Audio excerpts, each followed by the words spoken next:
नमस्ते, मंच देख रहे हैं आप और मैं हूं ऋषिराज। आज मंच पर हमारे मेहमान हैं आम आदमी पार्टी के कद्दावर नेता, राज्यसभा सांसद संजय सिंह जी। संजय सिंह के पास कई अहम जिम्मेदारियां हैं आम आदमी पार्टी की तरफ से। आने वाले दिनों में यूपी और बिहार में आम आदमी पार्टी अपनी सक्रिय भूमिका तलाश रही है। दिल्ली चुनाव में हार के बाद अपनी 2 सीटें बाई इलेक्शंस में आम आदमी पार्टी ने गुजरात से लेकर पंजाब तक में बचाई। ऐसा लग रहा है कि वापस से पार्टी में जान फूंकी जा रही है। तो आज मंच पर हमारे मेहमान संजय सिंह से हम तमाम उनके राजनीतिक पहलुओं पर, उनकी निजी जीवन यात्रा पर और वो हाल में जब आरोपों से घिरे जेल यात्रा पर गए तो उस अनुभव पर उनके साथ बातचीत करेंगे। संजय जी, बहुत स्वागत है आपका मंच पर। नमस्कार और आपके दर्शकों को नमस्कार। संजय जी, सबसे पहली शुरुआत तो करेंगे दिल्ली में जो आपकी पार्टी के साथ हुआ। आम आदमी पार्टी अप्रत्याशित हार की तरफ गई, हारी लग नहीं रहा था ऐसा आप लोगों को भी कि आप लोग चुनाव हार रहे हैं। मीडिया के कई धड़े आपको आपको लेकर दावा कर रहे थे कि इस बार स्थिति अच्छी नहीं है, लेकिन दिल्ली में हार का क्या सबक लिया आपने? देखिए, मुझे लगता है कि अगर काम की दृष्टि से देखेंगे तो पिछले 10 साल में दिल्ली की जनता के लिए जितना काम आम आदमी पार्टी की सरकार ने किया, इसका कोई उदाहरण पूरे देश की किसी राज्य सरकार के द्वारा आपको नहीं मिलेगा। तो बिजली फ्री दिया, पानी फ्री दिया, शिक्षा बच्चों के लिए फ्री किया दिल्ली में, हॉस्पिटल्स में दवाएं मुफ्त की, मोहल्ला क्लिनिक बनाया जिसमें 200 तरह की जांच फ्री होती थी, अल्ट्रासाउंड फ्री होता था, फ्री में इलाज होता था लोगों का। तो महिलाओं के लिए बस की यात्रा फ्री की दिल्ली में। सारी सुविधाएं जो एक इंसान के ज़िंदगी की मूलभूत आवश्यकता होती है, वो सब फ्री में निःशुल्क उपलब्ध कराने के बावजूद दिल्ली में मुनाफे का बजट दिया आम आदमी पार्टी की सरकार ने। तो निश्चित रूप से अगर आप काम की बात करेंगे तो आम आदमी पार्टी की सरकार ने 10 साल में अनुकरणीय काम करके दिखाया है। हाँ, ये ज़रूर है कि पिछले जो 2 साल थे सरकार के, उसमें हमारे काम को बाधित किया गया, सीवर के काम को, पानी के काम को, हमारे नेताओं को झूठे आरोपों में जेल में डाला गया, चाहे वो मनीष सिसोदिया जी थे, सत्येंद्र जैन थे, अरविंद केजरीवाल जी थे, तो सबको, मुझे भी पकड़ के जेल में डाला। तो झूठे आरोप लगा के जेल में डाला, काम को बाधित किया और चुनाव में सरकारी तंत्र का खुलेआम दुरुपयोग किया। मतलब दिल्ली देश की राजधानी है और अरविंद केजरीवाल जी की जो कॉन्स्टिट्यूंसी है, उसी में चुनाव आयोग का दफ्तर आता है। वहाँ मंत्रियों के घर में 33-33, 26-26, 28-28 वोट बनाए गए, जो लोकसभा में 3-4 वोट थे, और इसका प्रमाण हमने चुनाव आयोग के सामने दिया।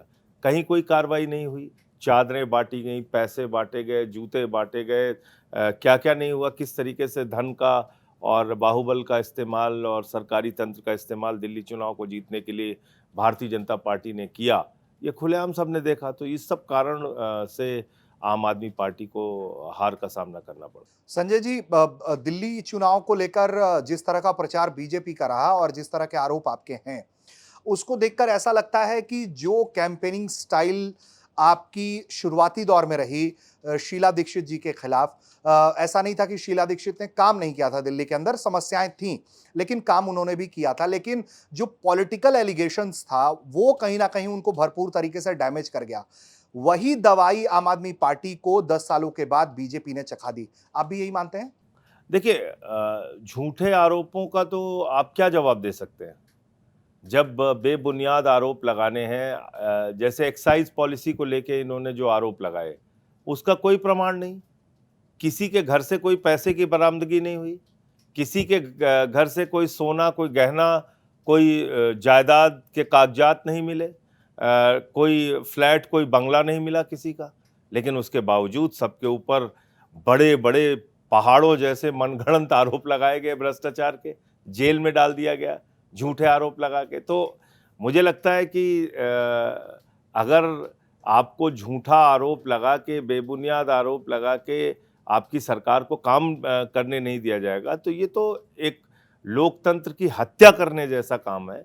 इसको कहीं से भी सराहा नहीं जा सकता। हाँ, ठीक है, आप इन हथकंडों से चुनाव जीत सकते हैं, जो कि बीजेपी चुनाव जीत गई, लेकिन लोकतंत्र की निगाह से अगर आप देखेंगे तो ये तो अच्छी बात नहीं है कि आप एक चुनी हुई सरकार को जो 62 सीटें लेके आई है उसको आप काम न करने दें और रोज ऐसे अड़ंगे खड़े करें और झूठे आरोप लगाएं। संजय जी, जो बात आप कह रहे हैं, क्योंकि आम आदमी पार्टी एक मोटे लकीर पर इस लाइन पर दिखी कि आपने ये जो हाइलाइट्स किए हैं कि मंत्रियों के बंगले में 33-33, 32-32 वोट बना दिए गए, जिसको लेकर आप चुनाव आयोग तक गए। लेकिन आम आदमी पार्टी की राजनीति का एक और स्टाइल रहा है जिसमें वो कोर्ट भी जाते हैं, और आप लोगों की तरफ से हमेशा ये कहा गया कि कोर्ट न्याय करेगा। दिल्ली की जब लिजिमिटेट शक्तियों की बात हुई, शक्तियों के बंटवारे की बात हुई, तो आप लोग अपनी राय रख रहे थे और सुप्रीम कोर्ट और तमाम जगहों के पर केस लड़ रहे थे। इस मसले में क्या स्टेटस है? कोई केस मुकदमा भी आप लोगों ने किया, या फिर ये मामला चुनाव आयोग के दफ्तर तक जाकर सिमट गया? देखिए, ऐसा है कि चुनाव आयोग के मामले में जो न्यायालयों का रुख रहता है वो कहीं न कहीं चुनाव आयोग पे सारी बातों को छोड़ देता है न्यायालय। क्योंकि चुनाव आयोग के बारे में ये मानता है न्यायालय कि भई ये एक स्वतंत्र संस्था है और इसमें हमें कम से कम हस्तक्षेप करना चाहिए। तो वो उसके कारण से आप देखिए, सारा कुछ छोड़ दीजिए आप। ईवीएम के मसले पर जो सवाल थे उसका आज तक उत्तर चुनाव आयोग ने नहीं दिया है। लेकिन सुप्रीम कोर्ट जब हम लोग गए तो सुप्रीम कोर्ट से तो कोई वहाँ ऐसी राहत मिली नहीं। जो ईवीएम का सिस्टम उनका चल रहा था, जो ईवीएम को लेके सवाल थे, वो आज भी बने हुए हैं। इसी तरह से दिल्ली में चुनाव आयोग के जो सबसे आला अधिकारी हैं उनसे मिल मिल के हम लोगों ने शिकायत की, एक एक चीज़ का प्रमाण दिया, उसके बावजूद उनको कुछ नहीं दिखा। तो न्यायालय में जाके मुझे लगता है वक्त की बर्बादी के अलावा कुछ होना नहीं है, और तारीख पे तारीख जो न्यायालयों का सिस्टम है पड़ता रहेगा और कुछ हासिल नहीं होगा। हाँ, ये जनता को भी अब समझ में आ रहा है 4 महीने के अंदर जब उनको बच्चों की बढ़ी हुई फ़ीस देनी पड़ रही है, 80% से ज़्यादा कई-कई स्कूलों ने फ़ीस बढ़ा दी है, वहाँ पे बाउंसर लगा देते हैं, पेरेंट्स के साथ बदसलूकी कर रहे हैं, बच्चों को स्कूल के अंदर नहीं घुसने दे रहे हैं, कई-कई जगहों पे पावर कट्स हो रही हैं दिल्ली के अंदर, और यूपी, बिहार, पूर्वांचल के लोगों को ज़बरदस्त तरीके से बुलडोज़र चला के तोड़ा जा रहा है। ये तो हो रहा है ना, और ये इन सब चीज़ों के लिए हमने आगाह भी किया था। केजरीवाल जी ने वीडियो बना के और प्रेस कॉन्फ्रेंस करके कहा था कि भई अगर ये सरकार आई तो ये झुग्गियाँ तोड़ने का काम करेगी। आप सोचिए, चुनाव के पहले बीजेपी नेताओं ने झुग्गियों में रात बिताई, वहाँ रुके, वहाँ उनका खाना खाया, उनका नमक खाया, और नमक खाने के बाद चुनाव के बाद उनकी झुग्गियाँ तोड़ रहे हैं। तो ये कहीं न कहीं से, और इससे भी बढ़ के अपमानित कर रहे हैं, कह रहे हैं कि ये लोग रोहिंग्या हैं, बांग्लादेशी हैं। मतलब यूपी, बिहार, पूर्वांचल का आदमी जो यहाँ पे 70-70 साल, 60-60 साल से रह रहा है, जिसने बड़ी मुश्किल से मेहनत मजदूरी करके छोटा-सा अपना घर बनाया, अपने बच्चों को कहीं पढ़ाता है। आप सीधे तौर पे कह रहे हैं कि ये सब रोहिंग्या हैं, बांग्लादेशी हैं, हम तो इनको तोड़ेंगे, हम तो इनको हटाएँगे। मद्रासी कैंप जो इन्होंने उजाड़ा, वहाँ तो दूसरी, तीसरी पीढ़ी थी जहाँ लोग रह रहे थे। तो इस तरह से गरीबों को उजाड़ना, उनके खिलाफ काम करना, ये 4 महीने में इन लोगों ने बता दिया कि जो जनता इनके चंगुल में फंसी झूठे वादों और झूठी बातों पे, उसका खामियाजा आज लोग भुगत रहे हैं, और उनको एहसास हो रहा है कि उनसे गलती हो गई। तो संजय जी, क्या फायदेमंद रहा गुजरात से लेकर लुधियाना तक जब आपकी सीटें बच जाती हैं?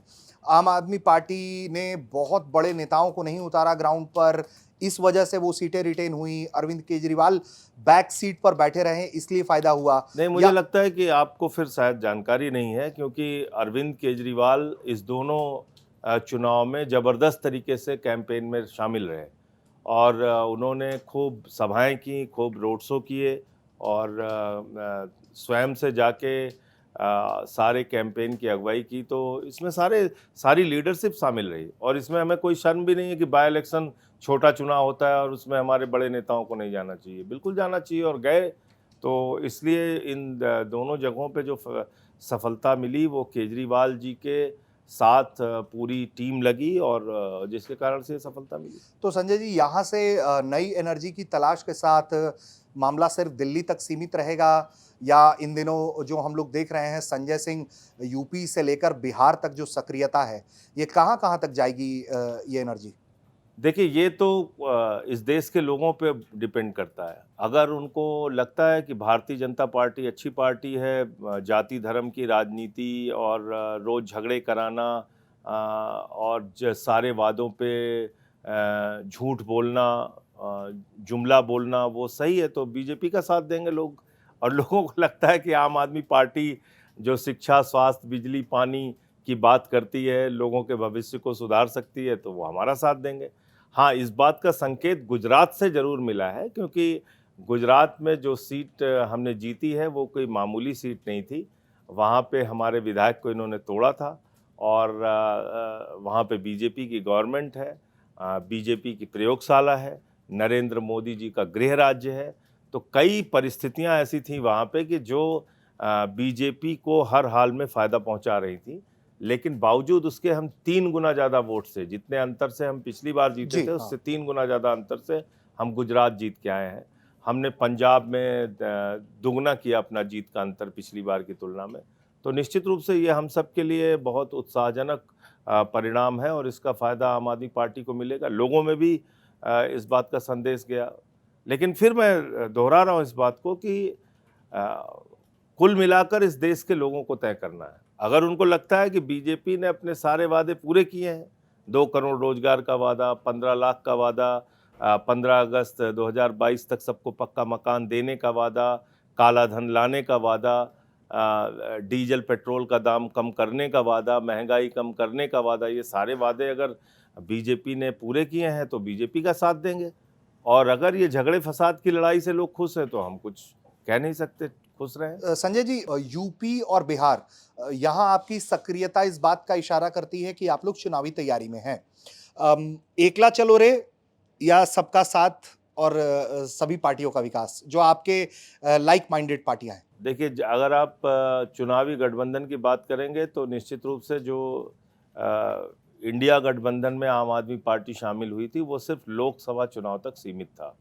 उसके बाद हरियाणा का चुनाव हुआ, वहाँ पे हम अकेले लड़े। दिल्ली का चुनाव हुआ, वहाँ पे हम अकेले लड़े। और अभी बिहार का चुनाव हो रहा है, वहाँ पे भी हम अकेले लड़ रहे हैं।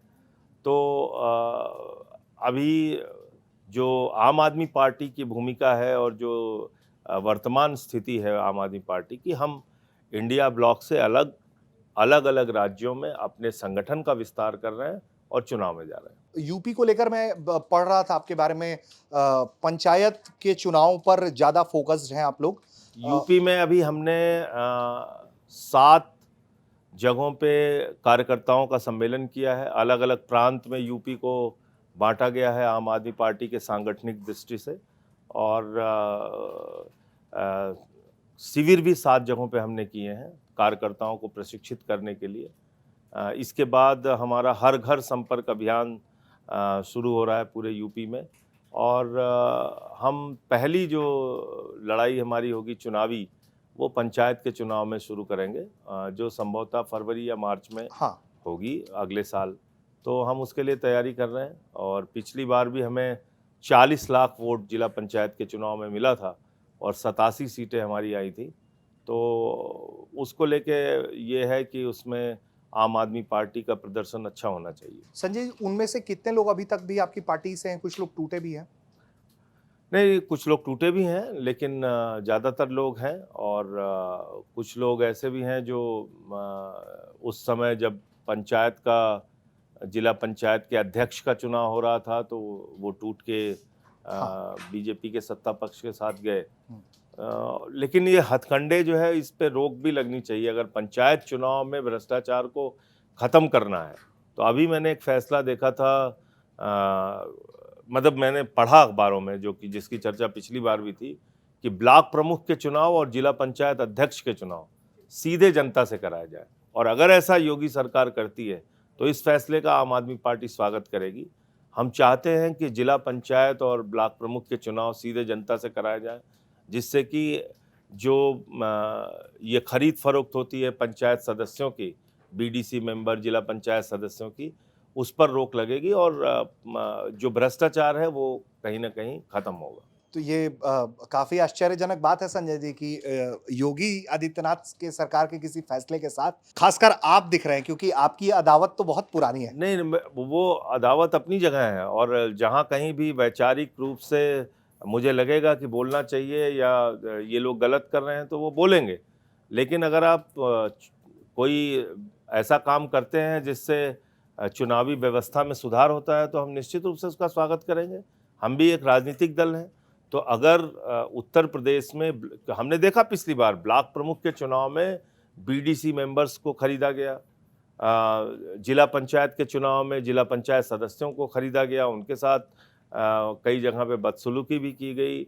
ब्लॉक प्रमुख का पर्चा भरने वाले, चाहे वो कांग्रेस के हों, समाजवादी पार्टी के हों, उन लोगों के साथ तमाम पुलिस की बदसलूकी हुई, मारपीट हुई, लड़ाई झगड़े हुए, गुंडागर्दी हुई, उनके नॉमिनेशन पेपर्स फाड़ दिए गए। तो ये सब कुछ ना हो, इसके लिए ज़रूरी है आप सीधे जनता से चुनाव कराइए। जब विधायक का चुनाव जनता से हो रहा है, जिला पंचायत के सदस्य का चुनाव जनता से हो रहा है, तो ब्लॉक प्रमुख का चुनाव भी जनता से हो जाए, इसमें क्या दिक्कत है? तो अगर ये फैसला लेती है सरकार, मुझे लगता नहीं कि लेगी, क्योंकि इसके लिए एक बहुत मजबूत इच्छा शक्ति की ज़रूरत है, और वो अगर बीजेपी दिखाती है तो हम इसका स्वागत करेंगे। दिखाती है कि नहीं दिखाती, इसका इंतजार कीजिए। तो संजय जी, यूपी की जो अदावत है, कौन है सबसे बड़ा यूपी का क्षत्रिय नेता? देखिए, सवाल ये है कि अगर आप राजनीति में हैं तो क्या आपको क्षत्रिय नेता बनने से आप पूरे उत्तर प्रदेश का भला कर पाएंगे, या ब्राह्मण नेता बनने से आप पूरे उत्तर प्रदेश का भला कर पाएंगे, या किसी एक जाति का नेता बनने से आप पूरे उत्तर प्रदेश का भला कर पाएंगे? मुझे ऐसा नहीं लगता। आप अपने आप को आइडेंटिफाई नहीं करते हैं एज अ क्षत्रिय नेता? नहीं, मैं बिल्कुल नहीं आइडेंटिफाई करता हूं कि मैं किसी जाति का नेता हूं, और नेता को किसी एक जाति का होना भी नहीं चाहिए। भाई, जाति है आपके, आप उस जाति में पैदा हुए हैं, आप क्षत्रिय जाति में पैदा हुए हैं, आप अपने जाति के जो संस्कार हैं उसके हिसाब से काम कीजिए। ये नहीं सिखाया गया कि आप क्षत्रिय जाति में पैदा हो गए हैं तो आप खुलेआम जो है जो मन में आएंगे करेंगे, और उसमें सभी जाति के लोग आपके वो साथ दें। ऐसा नहीं होना चाहिए। और मैं तो ऐसा मानता हूँ कि कोई भी जाति का व्यक्ति, चाहे वो क्षत्रिय हो, ब्राह्मण हो, जाट हो, गुर्जर हो, यादव हो, तो अगर वो उसके संस्कार या उसके काम करने का तरीका ऐसा हो जिसमें सारे लोगों को वो मिलाकर चल रहा है, तब तो उसको सबका जन समर्थन मिलेगा, और तब वो सही मामले में नेतृत्व करता है, नेता है, और उसकी सोच समाज के प्रति अच्छी मानी जाएगी। और अगर वो सिर्फ एक जाति तक सीमित है तो फिर उत्तर प्रदेश में तो सैकड़ों जातियां रहती हैं। इसका मतलब आप यूपी के लोगों का भला करने के लिए तो नहीं आए, अपनी जाति का भला करने के लिए जरूर आए। और इससे क्या नुकसान होता है कि फिर वो जाति दूसरी जाति के निशाने पे आ जाती है। जैसे मान लीजिए अगर कोई क्षत्रियवाद मैं फैलाऊं, तो निश्चित रूप से हमारी जाति जो है उसका हम भला नहीं कर रहे हैं, बल्कि हम उसका नुकसान कर रहे हैं, क्योंकि बाकी जातियां क्षत्रियों के खिलाफ एकत्रित हो जाएंगी। इसी प्रकार से सबके लिए ये नियम लागू है, वो ब्राह्मण हो, यादव हो, मौर्य हो, वर्मा हो। अगर आप सिर्फ एक जाति की काम करेंगे, एक ही जाति की राजनीति करेंगे, तो आप दूसरे जातियों के लिए कोप भाजन का कारण बनेंगे। क्षत्रिय होने पर गर्व है आपको? निश्चित रूप से, जिस जाति में आप पैदा हुए हैं उसमें शर्माने की क्या बात है उसमें। लेकिन क्षत्रिय होके हम कोई समाज को नुकसान पहुंचाए, ऐसी मेरी ना कभी धारणा रही, ना मेरी कभी राजनीति रही। यूपी से ही आप आते हैं, यूपी में एक्टिव भी हैं, और ऐसा हम लोग मान के चल रहे हैं कि यूपी से लेकर बिहार तक की गाड़ी जो ड्राइव हो रही है उसे संजय सिंह ही अपनी बुद्धि से कर रहे हैं, पार्टी पीछे से है फोर्स में? नहीं, बिहार में तो हमारे साथी अजय यादव जी वहाँ के प्रभारी हैं, और वहाँ पे राकेश यादव जी हमारे प्रदेश के अध्यक्ष हैं, और काफ़ी अच्छा संगठन का काम वो लोग कर रहे हैं। मुझे ज़रूर बुलाते हैं रैलियों में, सभाओं में, और बाकी कोई कार्यक्रम होता है ऐसा तो मैं वहाँ जाता हूँ, और पार्टी के काम में कहीं भी बुलाएंगे तो वहाँ बारीकी से आप फॉलो कर रहे होंगे, यूपी की पॉलिटिक्स में तो बहुत इंडल्ज हैं आप। तो एक अदावत इसी जातीय समीकरण को लेकर भी बृजभूषण सिंह हैं, शरण सिंह हैं, नेता हैं, और सामने है योगी आदित्यनाथ, उनके अदावत की बातें आपने भी सुनी होंगी। तो उनकी अदावत के पीछे का क्या कारण पाते हैं आप? तो हमने तो बहुत सारी अदावत की बातें सुनी है, और आपने भी सुनी होंगी। भाई, ये भी अदावत की बात तो चलती ही रहती है और सुनी जाती है कि भाई योगी जी और मोदी जी और अमित शाह में पटरी नहीं खाती, इनका दो अलग अलग धड़ा है। एक धड़ा केंद्र सरकार का है, एक धड़ा योगी सरकार का है। तो मोदी अमित शाह से जुड़े हुए जो लोग हैं वो उत्तर प्रदेश में उनकी अलग पहचान है, जो योगी से जुड़े हुए लोग हैं उनकी अलग पहचान है, उनके कुछ अधिकारी हैं, उनके कुछ अधिकारी हैं। तो इसके कारण से तो उत्तर प्रदेश सफर कर रहा है। इस कारण से उत्तर प्रदेश की जनता तकलीफ झेल रही है। इस अदावत के चक्कर में इनकी पार्टी के जो आपसी अंदरूनी झगड़े हैं, इसके कारण तो यूपी की जनता को भुगतना पड़ रहा है ना भाई। सवाल यह है कि 8 साल हो गए, आज भी आप चलिए मेरे साथ तो मैं आपको दिखा सकता हूं ऐसे तमाम विद्यालय जहां पे कि नमक रोटी बच्चों को खाने के लिए मिल रही है, भात नमक खाने को मिल रहा है, स्कूलों में टाट पट्टी पे बच्चे बैठ के पढ़ रहे हैं, जो बेसिक ज़रूरतें हैं वो तक उपलब्ध नहीं है। यही हाल अस्पतालों का है। नाम उसका रख दिया आयुष्मान आरोग्य मंदिर। वहाँ पे खड़ी हुई एम्बुलेंस ना काम करती है, ना तो वहाँ पे वार्ड में कोई मरीज रहता है, ना वहाँ पे डॉक्टर का आता पता है, ना कोई अल्ट्रासाउंड मशीन चलती है। मेरे अपने खुद के गृह जनपद में मैंने वो वीडियो डाला था। कागज के ऊपर पिछले 4 साल से एक्सरे की रिपोर्ट दी जा रही है, कागज के ऊपर। एक्सरे की प्लेट उपलब्ध नहीं है हॉस्पिटल्स के अंदर, और वो मेडिकल कॉलेज है। हमारे जिले का जो हॉस्पिटल है वो मेडिकल कॉलेज है, वो डिस्ट्रिक्ट हॉस्पिटल से परिवर्तित हो गया है, वो मेडिकल कॉलेज है, और वहां पे कागज के ऊपर जिला सुल्तानपुर की आप बात कर रहे हैं, मैं दर्शकों को बता दे रहा हूं। सुल्तानपुर की मैं बात कर रहा हूं। और एक ललितपुर का मामला आया था कि एक प्राथमिक स्वास्थ्य केंद्र में एक होमगार्ड बड़ी घायल अवस्था में पहुंचा, तो वहां पे चड्डी बनियाइन पहन के डॉक्टर साहब बैठे हुए थे, शराब के नशे में थे। वो होमगार्ड मर गया, वो इलाज करने के लिए नहीं आए, और जब वो कैमरे के सामने आए तो वो कह रहे थे सब कुछ ठीक है और नशे की हालत में थे। ये हालत है स्वास्थ्य व्यवस्था की, शिक्षा व्यवस्था की। 26,000 सरकारी स्कूल उत्तर प्रदेश में बंद हो चुके हैं, और 27,000 सरकारी स्कूल यूपी की योगी सरकार बंद करने जा रही है। ये मर्जर वाली नीति की मर्जर मत कहिए, मर्जर बहुत टेक्निकल और बहुत ही चालाकी भरा शब्द है। मर्जर क्या होता है? आपने एक विद्यालय को बंद कर दिया, कह रहे हैं हमने इस विद्यालय को उठा के विलय कर दिया।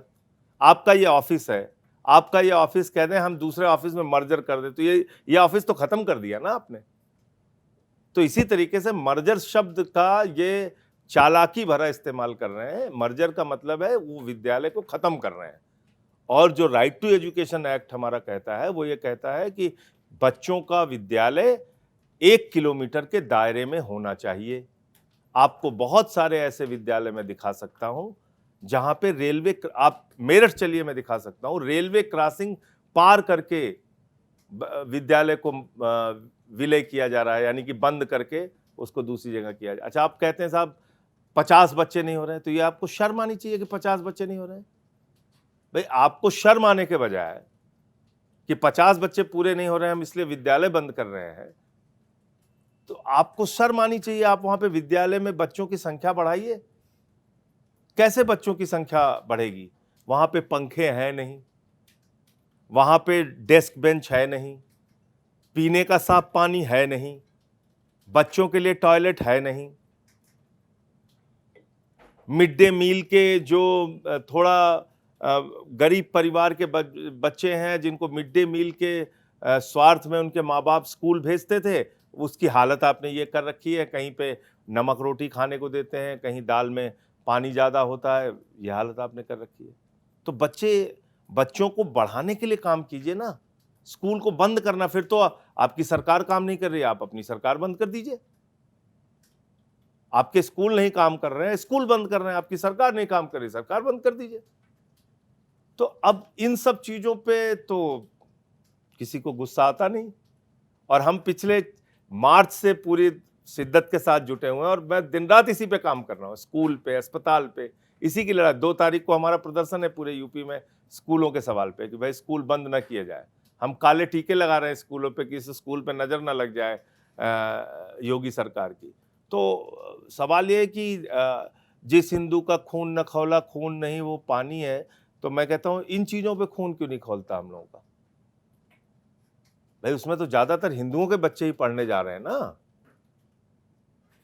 पिछले 4 साल में 42 लाख उत्तर प्रदेश के बच्चों ने सरकारी स्कूल की शिक्षा छोड़ी है। ये कोई सामान्य बात नहीं है। संजय जी, और इन सारे चीजों पे हमें गुस्सा नहीं आता। एक आरोप आपने पीएम नरेंद्र मोदी के गोद लिए हुए गांव को लेकर भी मैं देख रहा था कि आपने ये आरोप लगाया। उनके गांव में जो स्कूल है, आप जाइए, वहां पे डाकखाना चल रहा है। स्कूल चल रहा है, साथ में स्कूल डाकखाना। चल रहा है, उसके साथ में डाकखाना चल रहा है।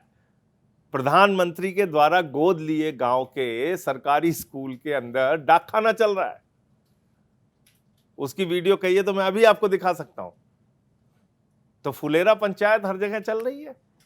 तो यही है, अब क्या करेंगे। तो संजय, जहां तक मैंने अभी तक आपको सुना, तो क्या आप मंच पर से ये ऐलान कर रहे थे कि इंडिया अलायंस के साथ अब आप लोग, आम आदमी पार्टी अब नहीं है? हाँ, इंडिया अलायंस के साथ तो हम सही बात है कि लोकसभा चुनाव के बाद से हर जगह अलग ही चुनाव लड़ रहे हैं, तो हम इंडिया अलायंस के साथ नहीं है।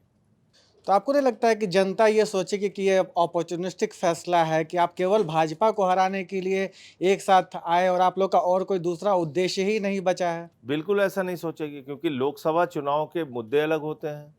लोकसभा चुनाव में जो सवाल थे वो केंद्र सरकार से जुड़े हुए सवाल थे, उनके नफरती एजेंडा से जुड़े हुए सवाल थे।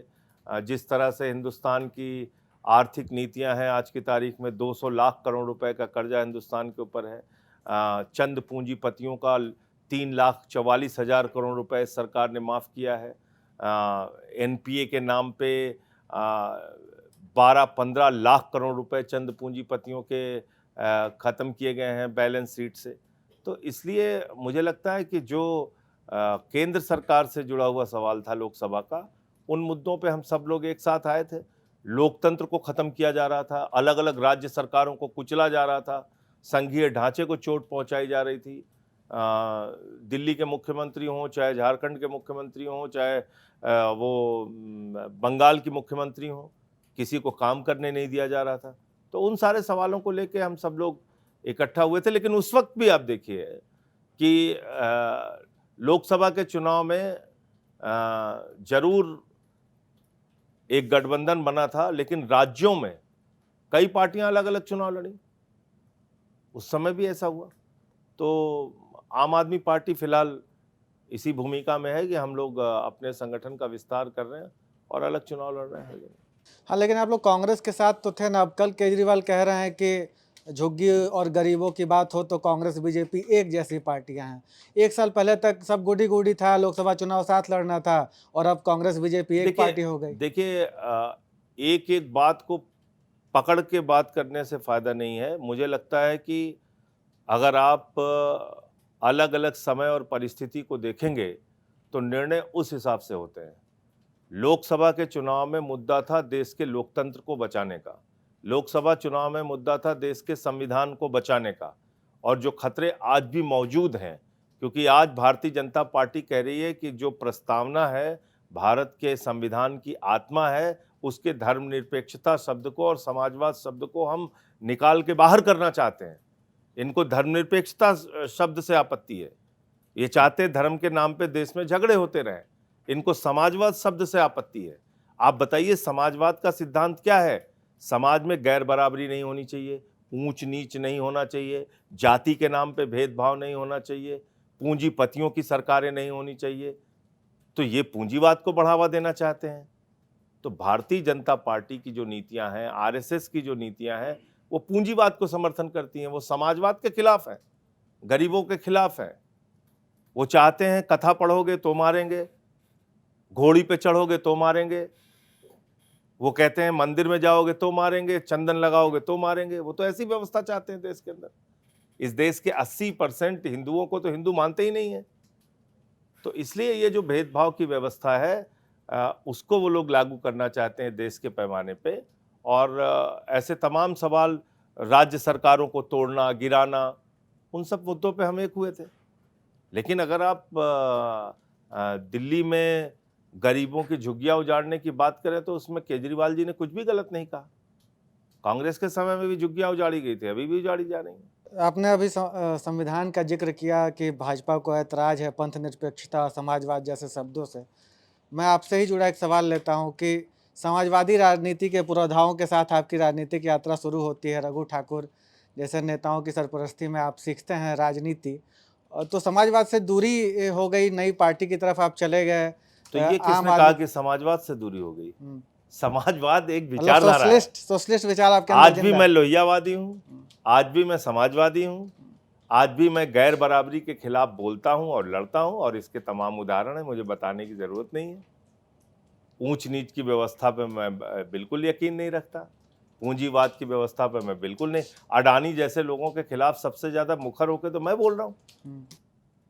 जिस तरीके से औने पौने दामों में देश की संपत्तियां, एयरपोर्ट हो, पोर्ट हो, बिजली हो, पानी हो, उनको सौंपा जा रहा है, इसके खिलाफ तो कोयला हो, गैस हो, लगातार मैं आवाज उठाता रहता हूं। तो समाजवाद एक विचारधारा है, तो उस विचारधारा का समर्थक मैं आज भी हूं।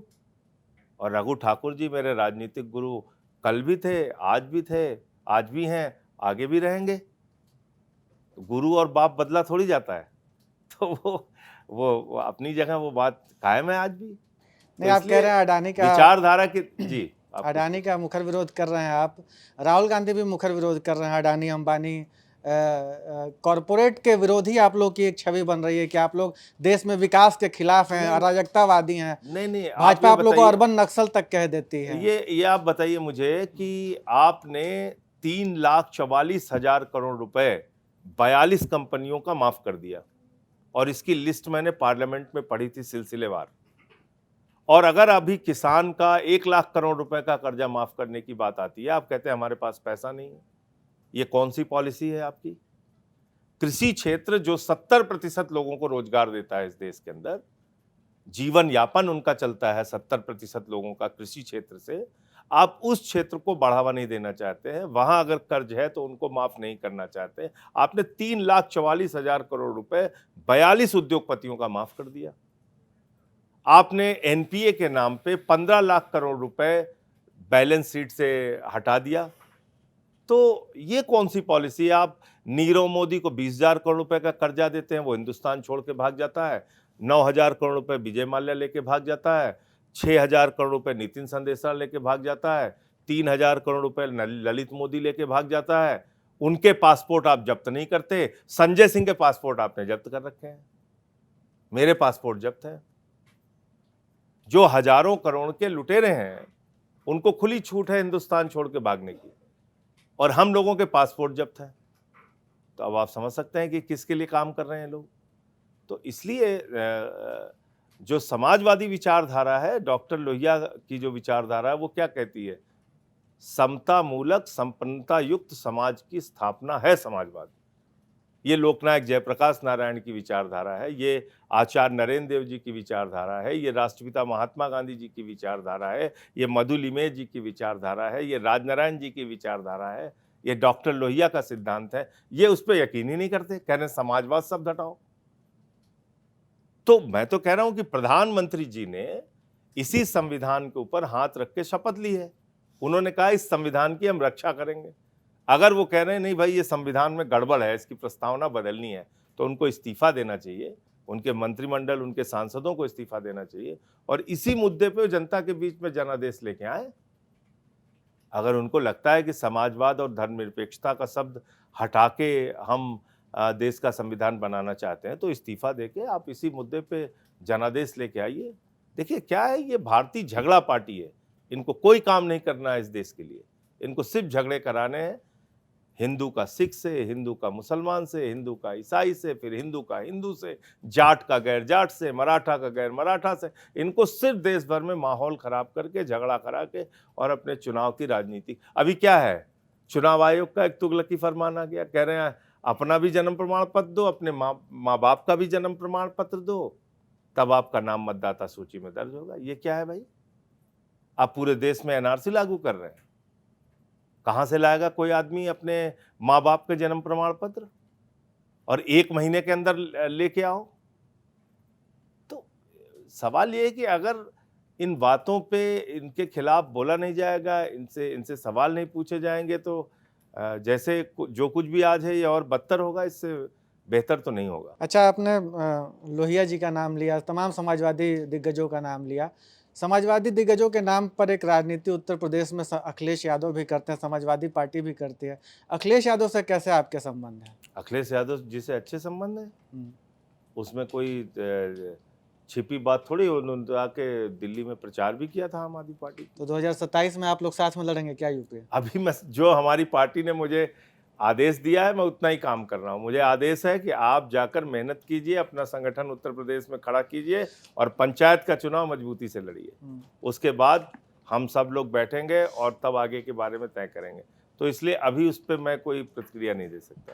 हाँ, लेकिन संभावना है ना? मैं कुछ बोल ही नहीं सकता। जो पार्टी का आदेश है उसका मैं कार्य करता हूँ, पार्टी का तो उसका पालन कर रहा हूँ।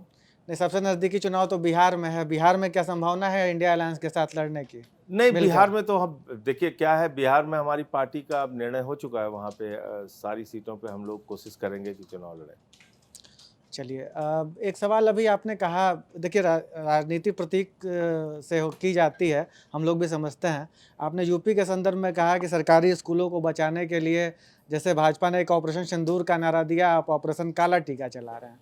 तो ये किस प्रकार का साइंटिफिक टेम्परामेंट आप लोग देश में पैदा करना चाह रहे हैं राजनीति से, कि लोग नज़र लगाने जैसी चीज़ों में यकीन करें, जो कि मतलब वैज्ञानिक देखिए, बात तो नहीं है ये। कुछ विरोध आपका होता है प्रतीकात्मक। जैसे एक हमने आंदोलन किया, बिजली विभाग की 100 यात्रा निकाली, तो इसका मतलब ये थोड़ी है कि बिजली विभाग पूरी तरीके से हम उसकी 100 यात्रा निकाल के उसको कोई अपमानित कर रहे हैं। हम एक संकेत दे रहे हैं कि जो बिजली की व्यवस्था है उत्तर प्रदेश में वो ध्वस्त हो चुकी है, मृत प्राय हो चुकी है, मरने के कगार पे पहुंच चुकी है, और विरोध स्वरूप हम उसकी 100 यात्रा निकाल रहे हैं। तो ये कुछ इस तरह के विरोध जो होते हैं वो संदेश देने के लिए, संकेत देने के लिए, सांकेतिक एक विरोध होता है जिससे सरकार जागे। नींद में जो सो रही है सरकार वो कम से कम जागे। और यूपी की हालत तो आप बेहतर जानते हैं। ये जहाँ पे दफ्तर हम लोग बैठे हैं ये यूपी में ही है। मुझे यहाँ की हालत तो नहीं पता, लेकिन 8 से 10 घंटे लाइट हमारे शहर के अंदर जाती है सुल्तानपुर में। और यूपी के किसी भी जिले में आप चले जाइए, 8 से 10 घंटे बिजली की कटौती होती है। बिजली की कटौती 8 से 10 घंटे होती है और दाम आप 30% बढ़ाने जा रहे हैं। तो ये क्या है? आप जनता की जेब काटने जा रहे हैं बिजली के बढ़े हुए दाम के नाम पे, लेकिन बिजली भी उनको उपलब्ध नहीं कराएंगे। बिजली की कटौती 8-8, 10-10 घंटे होगी, तो इसलिए हम उसका विरोध कर रहे हैं। स्कूल की जहाँ तक बात है, भाई स्कूल के लिए आप बजट, भाई उत्तर प्रदेश का जो शिक्षा का बजट है, आप देश का शिक्षा का जो बजट है 2% है। क्यों आप इतना कम बजट दे रहे हैं शिक्षा का? आप वहां के स्कूलों को ठीक कीजिए। आप स्कूल ठीक करने के बजाय, स्कूल ठीक करते तो बच्चों की संख्या बढ़ती, लेकिन स्कूल ठीक करने के बजाय आप क्या कर रहे हैं कि आप स्कूलों को बंद कर रहे हैं, उसका नाम दे रहे हैं मर्जर। तो हम इसलिए उसका विरोध कर रहे हैं कि भैया इस स्कूल पे नजर ना लगे, इस स्कूल पे नजर, वो एक सांकेतिक विरोध है। संजय जी, लोकसभा चुनाव के जब नतीजे आए और उसमें इंडिया गठबंधन की सरकार नहीं बनी, उसके बाद ही ये बात शुरू हो गई थी कि वो अलायंस केवल लोकसभा चुनाव तक था और राज्यों तक उसका कोई लेना देना नहीं था। लेकिन जो इंडिया अलायंस बना उसके केंद्र में थी कांग्रेस पार्टी और उसके नेता राहुल गांधी। कांग्रेस और राहुल गांधी के बारे में आम आदमी पार्टी, संजय सिंह और अरविंद केजरीवाल के क्या विचार हैं? देखिए, सवाल ये है कि क्या आपने उस गठबंधन का विस्तार देने के लिए कोई पहल की? आपने कोई काम किया? कोई ऐसी भूमिका निभाई कि राज्यों में भी वो गठबंधन अच्छे ढंग से काम करे? तो जवाब है नहीं। अगर आप हरियाणा का उदाहरण लें, तो मैं कई बार इस बात को बता चुका हूं, फिर से रिपीट कर रहा हूं कि बातचीत समझौते की शुरू होती है, 6 सीट तक बात आके फाइनल होती है, फिर 2 सीट पे बात कहते हैं 2 ही सीट लड़ना है आपको, वहां तक बात फाइनल होती है, फिर फोन उठाना बंद कर दिया जाता है इस चक्कर में कि अब ये लोग चुनाव लड़ ही ना पाए। तो ये क्या है? ये है राजनीति के अंदर आपको गुमराह करना, आपको धोखे में रखना और अपने जो गठबंधन के मित्र हैं उनके साथ नाइंसाफी करना। तो ये काम यहाँ हुआ, हरियाणा में, दिल्ली में फिर हम चुनाव अलग अलग लड़े। आप महाराष्ट्र का उदाहरण उठा के देख लीजिए, वहाँ अंतिम समय तक सीटों के लिए लड़ाई झगड़े ये वो। मध्य प्रदेश में तो समाजवादी पार्टी तो इंडिया गठबंधन का हिस्सा है ना। क्या बोला कमलनाथ जी ने अखिलेश यादव जी को लेके, किस प्रकार की टिप्पणी की? क्या बोला कांग्रेस के नेताओं ने अखिलेश यादव जी को लेके हरियाणा में, तो आप देखिए। तो इसलिए मुझे लगता है कि ये जो सबसे बड़ा दल होता है उसकी सबसे बड़ी जिम्मेदारी होती है, और अगर आप कांग्रेस की भूमिका पूछते हैं तो शायद उन्होंने वो जिम्मेदारी नहीं निभाई, इसके प्रमाण है। लेकिन कमलनाथ जी ने जो अखिलेश यादव के बारे में बोला, अखिलेश जी ने उसको दिल पे तो नहीं लगाया। फिर लोकसभा चुनाव में कांग्रेस और समाजवादी एक साथ दिल लड़े पे और इतनी बड़ी सफलता उन्होंने बीजेपी को इतनी बड़ी चोट उत्तर प्रदेश में दे दी। देखिए, मैं ये कह रहा हूँ कि आप दिल पे लगाते हैं नहीं लगाते हैं वो तो एक अलग बात हो गई, लेकिन सवाल यह है कि आपकी भूमिका क्या है, आपकी सोच क्या है, अपने गठबंधन के मित्रों के साथ आपका व्यवहार क्या है, उसका तो मूल्यांकन होगा ना। तो वो देखिए क्या हो रहा है।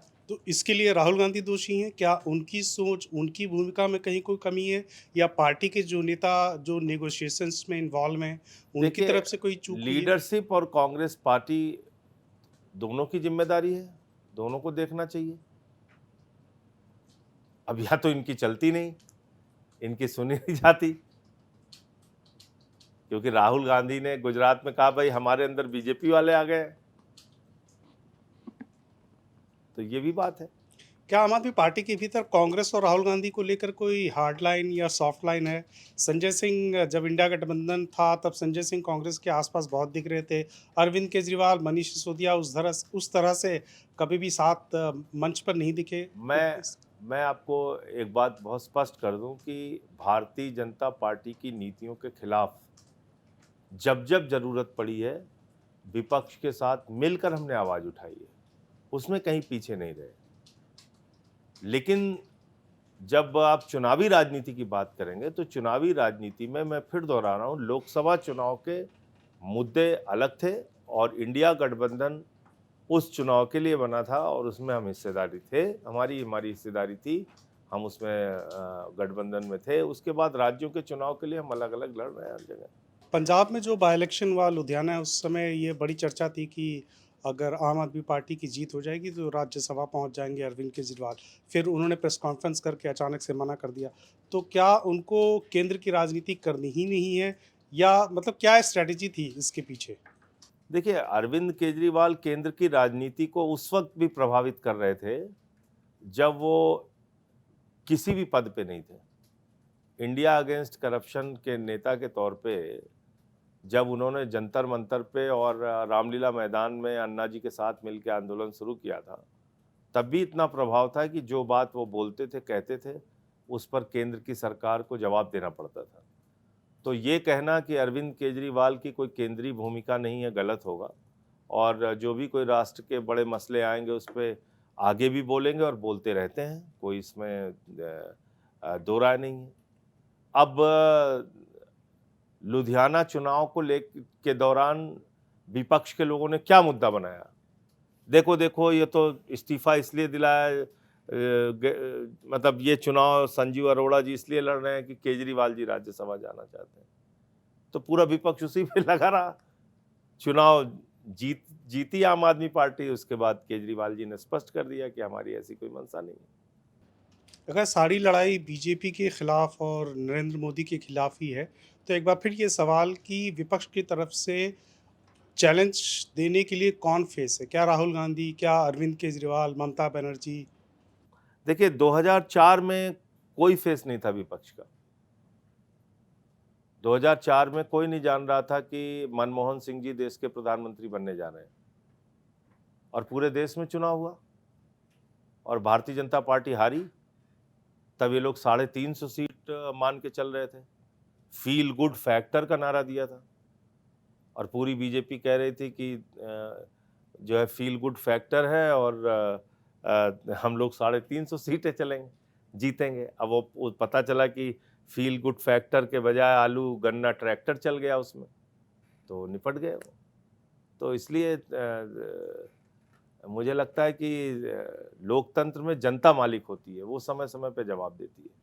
संजय जी, अभी यूपी की बात चूंकि हो रही थी तो पिछले दिनों अमित शाह उत्तर प्रदेश में कार्यक्रम में थे। उन्होंने केशव मौर्य को कहा, अपना कोट अनकोट ये तो मेरे मित्र हैं, अपना मित्र बताया, और उसके बाद फिर ये चर्चा शुरू हो गई कि योगी आदित्यनाथ को ये संदेश दिया जा रहा है और ये दिल्ली बनाम लखनऊ की एक लड़ाई है। फिर इस पर चर्चा शुरू हो गई। अब इस पर 2 वर्ग हैं। एक है कि वो कहता है कि दिल्ली आला कमान के निशाने पर हैं योगी आदित्यनाथ, उनको कभी भी हटा दिया जाएगा। दूसरा वर्ग ये कहता है कि योगी आदित्यनाथ का कद इतना बड़ा हो चुका है उत्तर प्रदेश की राजनीति में कि चाहकर भी नहीं हटा सकते केंद्रीय आला कमान। आप यूपी की पॉलिटिक्स में चूंकि अब स्टेक होल्डर हैं पंचायत चुनावों के नजरिए से, आपका इस पर क्या टेक है आम देखिए, आदमी पार्टी का? मैं भी ये मानता हूं कि लखनऊ और दिल्ली का झगड़ा तो है, हम्म। और उस लखनऊ और दिल्ली के झगड़े की वजह से उत्तर प्रदेश की जनता का नुकसान हो रहा है। कोई काम हो नहीं पाता। योगी जी कुछ कह रहे हैं, मोदी जी कुछ कह रहे हैं, अमित शाह जी कुछ कह रहे हैं, उनके नेता अपनी अलग अलग लॉबी बनाने में लगे हुए हैं कि हमको अमित शाह मोदी को खुश करना है, उनको लग रहा है हमें योगी खुश करना है। तो इसमें जिस क्षमता के साथ सरकार को डिलीवरी देनी चाहिए वो नहीं दे पा रही है सरकार। भाई आज भी आप देखिए कि एक ट्वीट आता है उत्तर प्रदेश गवर्नमेंट का, मैं एक उदाहरण दे रहा हूं आपको, कि 1,92,000 शिक्षकों की भर्ती की जाएगी और इस संबंध में केंद्रीय शिक्षा मंत्रालय से अप्रूवल ले लिया गया है, और थोड़ी देर के बाद वो ट्वीट डिलीट कर दिया जाता है। तो क्या हुआ इसके पीछे? इसके पीछे का कारण क्या है? या तो केंद्रीय शिक्षा मंत्रालय ने अपना अप्रूवल वापस ले लिया, या वहां कुछ डांट पड़ी होगी कि भाई ये कैसे अप्रूवल चला गया, हमें तो उत्तर प्रदेश के नौजवानों को नौकरी देनी नहीं है। मोदी जी ने अपनी मंशा भी जाहिर कर दी थी कि सब नौजवान नारा लगा रहे थे मोदी मोदी मोदी, बोले चिंता मत करो, गोबर से रोजगार देंगे तुमको, गोबर गोबर गोबर गोबर। आज तक गोबर से भी रोजगार नहीं मिला, बेचारे प्रयागराज में आंदोलन कर रहे हैं। तो खास तौर से उत्तर प्रदेश के नौजवानों के कंधों पर अब ये जिम्मेदारी है कि आपके रोजगार की इनको चिंता नहीं है, आपको गोबर से रोजगार देने लायक देश के प्रधानमंत्री समझते हैं। योगी जी अपनी सरकार बचाने की कवायद में लगे हुए हैं उनके आपसी झगड़ों के कारण। तो ऐसे में आपका भविष्य कहाँ है? आप इसको कैसे सुरक्षित करेंगे? तो एक मौका मिलेगा 27 में, अब अगर अपना जनादेश लोग देते हैं कुछ बेहतर हो पाएगा यूपी में। बाकी तो अभी जो हालत शिक्षा की, स्वास्थ्य की, रोजगार की, इंडस्ट्रीज की, गन्ना किसानों की उत्तर प्रदेश में दिख रही है, खाद की बोरी के लिए जिस तरह से संघर्ष करना पड़ता है, वो अच्छी नहीं है। वो यूपी के लोगों के लिए कहीं से भी सुखद नहीं है। उत्तर प्रदेश में पिछले साल के नवंबर से लेके मार्च तक की अगर घटनाओं पर नज़र डालें, सुर्खियों पे नज़र डालें, तो एक बड़ा संभल की मस्जिद का सर्वे, होली और ईद एक दिन है, ये खबरें नवंबर से लेकर मार्च तक हावी थी, और ये था कि फिर से उत्तर प्रदेश में जो है वो हिंदू मुस्लिम नैरेटिव जो है हावी हो चुका है, 27 तक चलेगा। अभी आपने भी शब्द इस्तेमाल किए, इटावा कांड हुआ, कथावाचकों की बात हुई, या फिर कौशाम्बी कांड हुआ था, या फिर घोड़ी से उतार के पीटने वाली बातें हैं। पिछले कुछ दिनों की घटनाओं पर हम नज़र डालते हैं तो ये अगड़ा बनाम पिछड़ा जो है वो बहुत हावी है। आपको लगता है कि उत्तर प्रदेश में आज की तारीख में हिंदू मुस्लिम नैरेटिव के ऊपर अगड़ा बनाम पिछड़ा का नैरेटिव भारी पड़ चुका है? देखिए, ये आप 6 दिसंबर 1992 को शायद भूल गए। 6 दिसंबर 1992 उन्माद की राजनीति का चरम था, जब ये माना जा रहा था कि भारतीय जनता पार्टी अब उत्तर प्रदेश में कभी हारेगी ही नहीं। और उस समय सपा बसपा का अलायंस हुआ और 1993 में भारतीय जनता पार्टी हार गई। 6 दिसंबर 1992 की घटना के बाद चुनाव हार गई। इसका क्या संकेत है, इसका क्या संदेश है? इसका साफ संदेश ये है कि उत्तर प्रदेश में जातिगत राजनीति हमेशा से मजबूत रही है और आगे भी रहेगी, और राजनीतिक दलों की मूल प्रवृत्ति नहीं बदलती। जैसे मान लीजिए अगर आप बात करें भारतीय जनता पार्टी की, उसका जन्म कहां से हुआ है? आरएसएस से। आरएसएस कौन सी संस्था है जहां 100 वर्षों में आज तक एक भी आरएसएस का प्रमुख दलित नहीं हुआ, पिछड़ा नहीं हुआ, आदिवासी नहीं हुआ, महिला नहीं हुई, और कह रहे हैं हम हिंदुओं को इकट्ठा कर रहे हैं। तो क्या ये बात एक पिछड़े वर्ग के हिंदू को समझ में नहीं आती, दलित को समझ में नहीं आती, या आदिवासी को समझ में नहीं आती कि तुम बात तो कह रहे हो हिंदू राष्ट्र, हिंदू सम्मेलन, हिंदुओं एक हो जाओ, जिस हिंदू का खून न खौला, लेकिन तुम्हारा काम करने का जो तरीका है वो कहीं ना कहीं सीमित है और चंद जातियों तक आप सिमटे हुए हैं। ये साफ तौर पे दिखता है लोगों को। और जब आप सरकारों के काम करने के रवैये को देखते हैं तो कथावाचक का जो सिर मुड़वाया गया, उसको पेशाब पिलवाया गया, ये मानवता के तो खिलाफ है ही। लेकिन दूसरा मैं पूछना चाहता हूं कि हिंदू धर्म में कहां लिखा हुआ है कि कोई यादव कथावाचक नहीं बन सकता है, कोई वर्मा जाति का कथावाचक नहीं बन सकता है? नहीं, बीजेपी के कथा अपने ही कथा पढ़ने और कहने में वो कथा अपवित्र हो जाएगी, ऐसा कहां लिखा हुआ है? प्रभु श्री राम को हम लोग मानते हैं, बाबा साहब डॉक्टर भीमराव अंबेडकर जी की हम बात करते हैं, हम गौतम बुद्ध जी की बात करते हैं, हम गांधी की बात करते हैं। इन सबका क्या संदेश है? शांति का, भाईचारे का, अमन का, एकजुटता का, वसुदेव कुटुंबकम। हम कहते हैं पूरा विश्व हमारा परिवार है। और हम हिंदू जाति में ही यादव जाति का व्यक्ति अगर कथा पढ़ दे रहा है तो उसको हम सर मुड़वा रहे हैं, उसको हम पेशाब पीने के लिए मजबूर कर रहे हैं। ये कहाँ हिंदू धर्म में लिखा हुआ भाई? मर्यादा पुरुषोत्तम भगवान श्री राम ने तो सबरी के जूठे बेर खाए। भालू बानर की सेना को लेकर रावण को उन्होंने पराजित किया। हमारे रामचरितमानस की चौपाई कहती है, सब नर करहीं परस्पर प्रीति, सारे लोग आपस में प्यार से रहें। हम कोई भी पूजा खत्म करने के बाद प्रभु से प्रार्थना करते हैं, धर्म की जय हो, अधर्म का नाश हो, प्राणियों में सद्भावना हो, विश्व का कल्याण हो। तो हम तो विश्व का कल्याण करने की मान्यता रखने वाले धर्म है और हम फंसे हुए हैं इस बात में कि इसने कथा कैसे पढ़ दी। तो जाति जो है व्यवस्था, वो एक कड़वी सच्चाई है। जाति के नाम पे भेदभाव, ये कड़वा सच है। जो दंश सीआरपीएफ के उस जवान को, जो बुलंदशहर का रहने वाला था, जो देश की सेवा कर रहा है और सिर्फ इसलिए घोड़ी पे चढ़ने की इजाजत उसको नहीं है कि वो दलित जाति से है, उस दंश को हम आप महसूस नहीं कर सकते। जो तकलीफ, जो पीड़ा अभी एक जाटो समाज के व्यक्ति को मंदिर में, शनिदेव के मंदिर में गया, उसने चंदन लगा लिया और उसको मारा गया, तो जो तकलीफ वो झेलेगा या उसकी जाति के लोग जो ये सुनते होंगे, देखते होंगे, तो जो पीड़ा उनको होती होगी वो हम आप महसूस नहीं कर सकते। तो इसलिए जाति उत्तर प्रदेश में कड़वा सच है और जाति के नाम पे भेदभाव होता है। और इसलिए अगर आप ऐसे कांड करेंगे और चुप रहेंगे, और आप सोचिए कथावाचक पे ही मुकदमा भी हो जाता है। अब आगे यहां सरकारी विचारधारा, इसका मतलब कि वो कथावाचक जो मारा गया उसको सरकारी विचारधारा का संरक्षण है, भारतीय जनता पार्टी की विचारधारा का संरक्षण है, तो उसके ऊपर मुकदमा हो जा रहा है। इसका मतलब यह है कि आज भी जाति के नाम पे भेदभाव जिंदा है। और हम लोगों ने तो ऐसे बहुत सारे उदाहरण देखे। कन्नौज में अपनी पत्नी के साथ उत्तर प्रदेश के पूर्व मुख्यमंत्री अखिलेश यादव जी पूजा करने चले गए। गंगा जल से भारतीय जनता पार्टी के लोगों ने धुला उस मंदिर को। क्या यह झूठ है? एक आदमी जिसके परिवार में 3-3, 4-4 बार मुख्यमंत्री रहे हुए लोग, रक्षा मंत्री रहे हुए लोग, राजनीतिक रूप से बहुत मजबूत परिवार, और अपनी पत्नी के साथ मंदिर में पूजा करने चले गए अपने संसदीय क्षेत्र में, और वहां पे मंदिर धुला जा रहा है गंगा जल से। तो ये जो विचारधारा है, ये भारतीय जनता पार्टी के द्वारा पोषित, संरक्षित, सरकारी संरक्षण प्राप्त विचारधारा है, जिसके कारण इस तरह के कांड आपको देखने को मिलते हैं। तो जाति निश्चित रूप से हावी रहेगी और ये आपको 2027 के चुनाव में देखने को मिलेगा। हाँ, मतलब अगर ठाकुर को सिंबॉलिक शब्द माने तो ओम प्रकाश वाल्मीकि की ठाकुर का कुआं, या फिर अदम गोंडवी का वो याद आ जाता है कि फिर कहा इनको तो डंडों से सुधारा जाएगा, ठाकुरों से जो भी टकराएगा मारा जाएगा। और ये समझता है कि ठाकुर से उलझना खेल है, ऐसे पाजी का ठिकाना घर नहीं है, जेल है।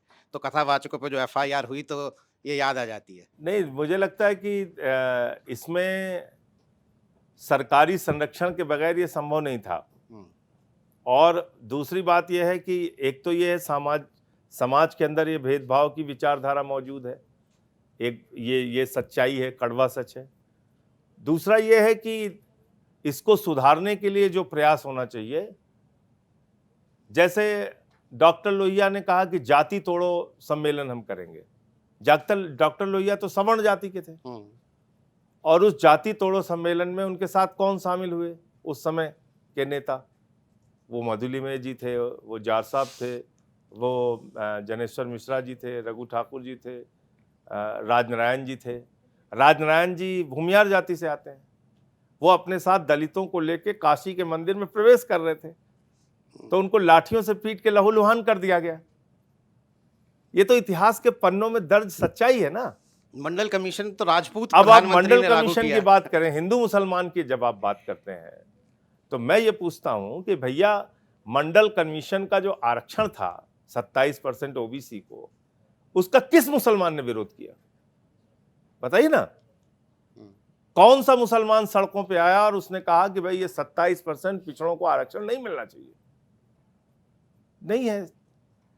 जब हम अपने सामाजिक व्यवस्था की बात करते हैं और जब हम महाड़ के आंदोलन को पढ़ते हैं कि डॉक्टर अंबेडकर जी को एक तालाब में पानी पीने के लिए संघर्ष करना पड़ा, और जब वो वहां पे सफल होते हैं पानी पीने के लिए और चले जाते हैं, तो दलितों की बस्तियां जलाई गई। तो ये किस मुसलमान ने किया? और गले में हड़िया बांध के चलना है और पीछे झाड़ू बांध के चलना है, ये नियम किस मुसलमान ने लागू किया? ये तो हमारी सामाजिक बुराई थी ना। इसको दूर करने के लिए प्रयास करना चाहिए था।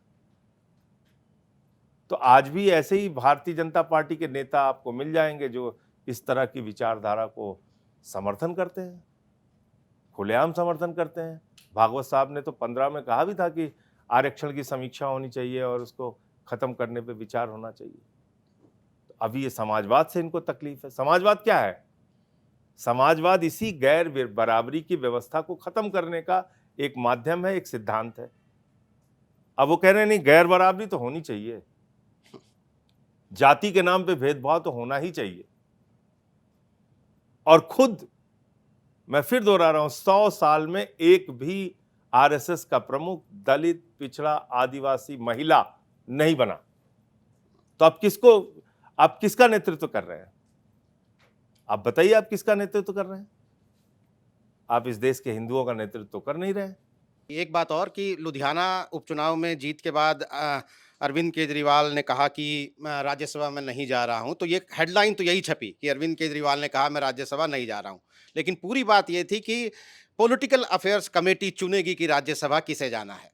तो अभी संभावना तो बनी हुई ना, पॉलिटिकल अफेयर्स कमेटी तो चुन सकती है अरविंद केजरीवाल को। मेरे ख्याल से उन्होंने काफी हद तक स्पष्ट कर दिया है चीजें, तो उस पर मैं बार बार कुछ बोलूं वो ठीक नहीं है। पार्टी के हमारे सर्वोच्च नेता हैं, हमारे राष्ट्रीय संयोजक हैं, और उन्होंने साफ तौर पे कह दिया कि मैं राज्यसभा नहीं जा रहा हूं। तो अब उसके बाद बार बार उन्हीं चीज़ों पे कोई स्पष्टीकरण देना ठीक नहीं। संजय जी, मैं आपको पूरी तरह से पंजाब की ओर लेके जाना चाहूँगा। पंजाब में अभी-अभी मजीठिया की गिरफ्तारी हुई, उस पे आप पहला स्टेटमेंट आप क्या देना चाहते हैं?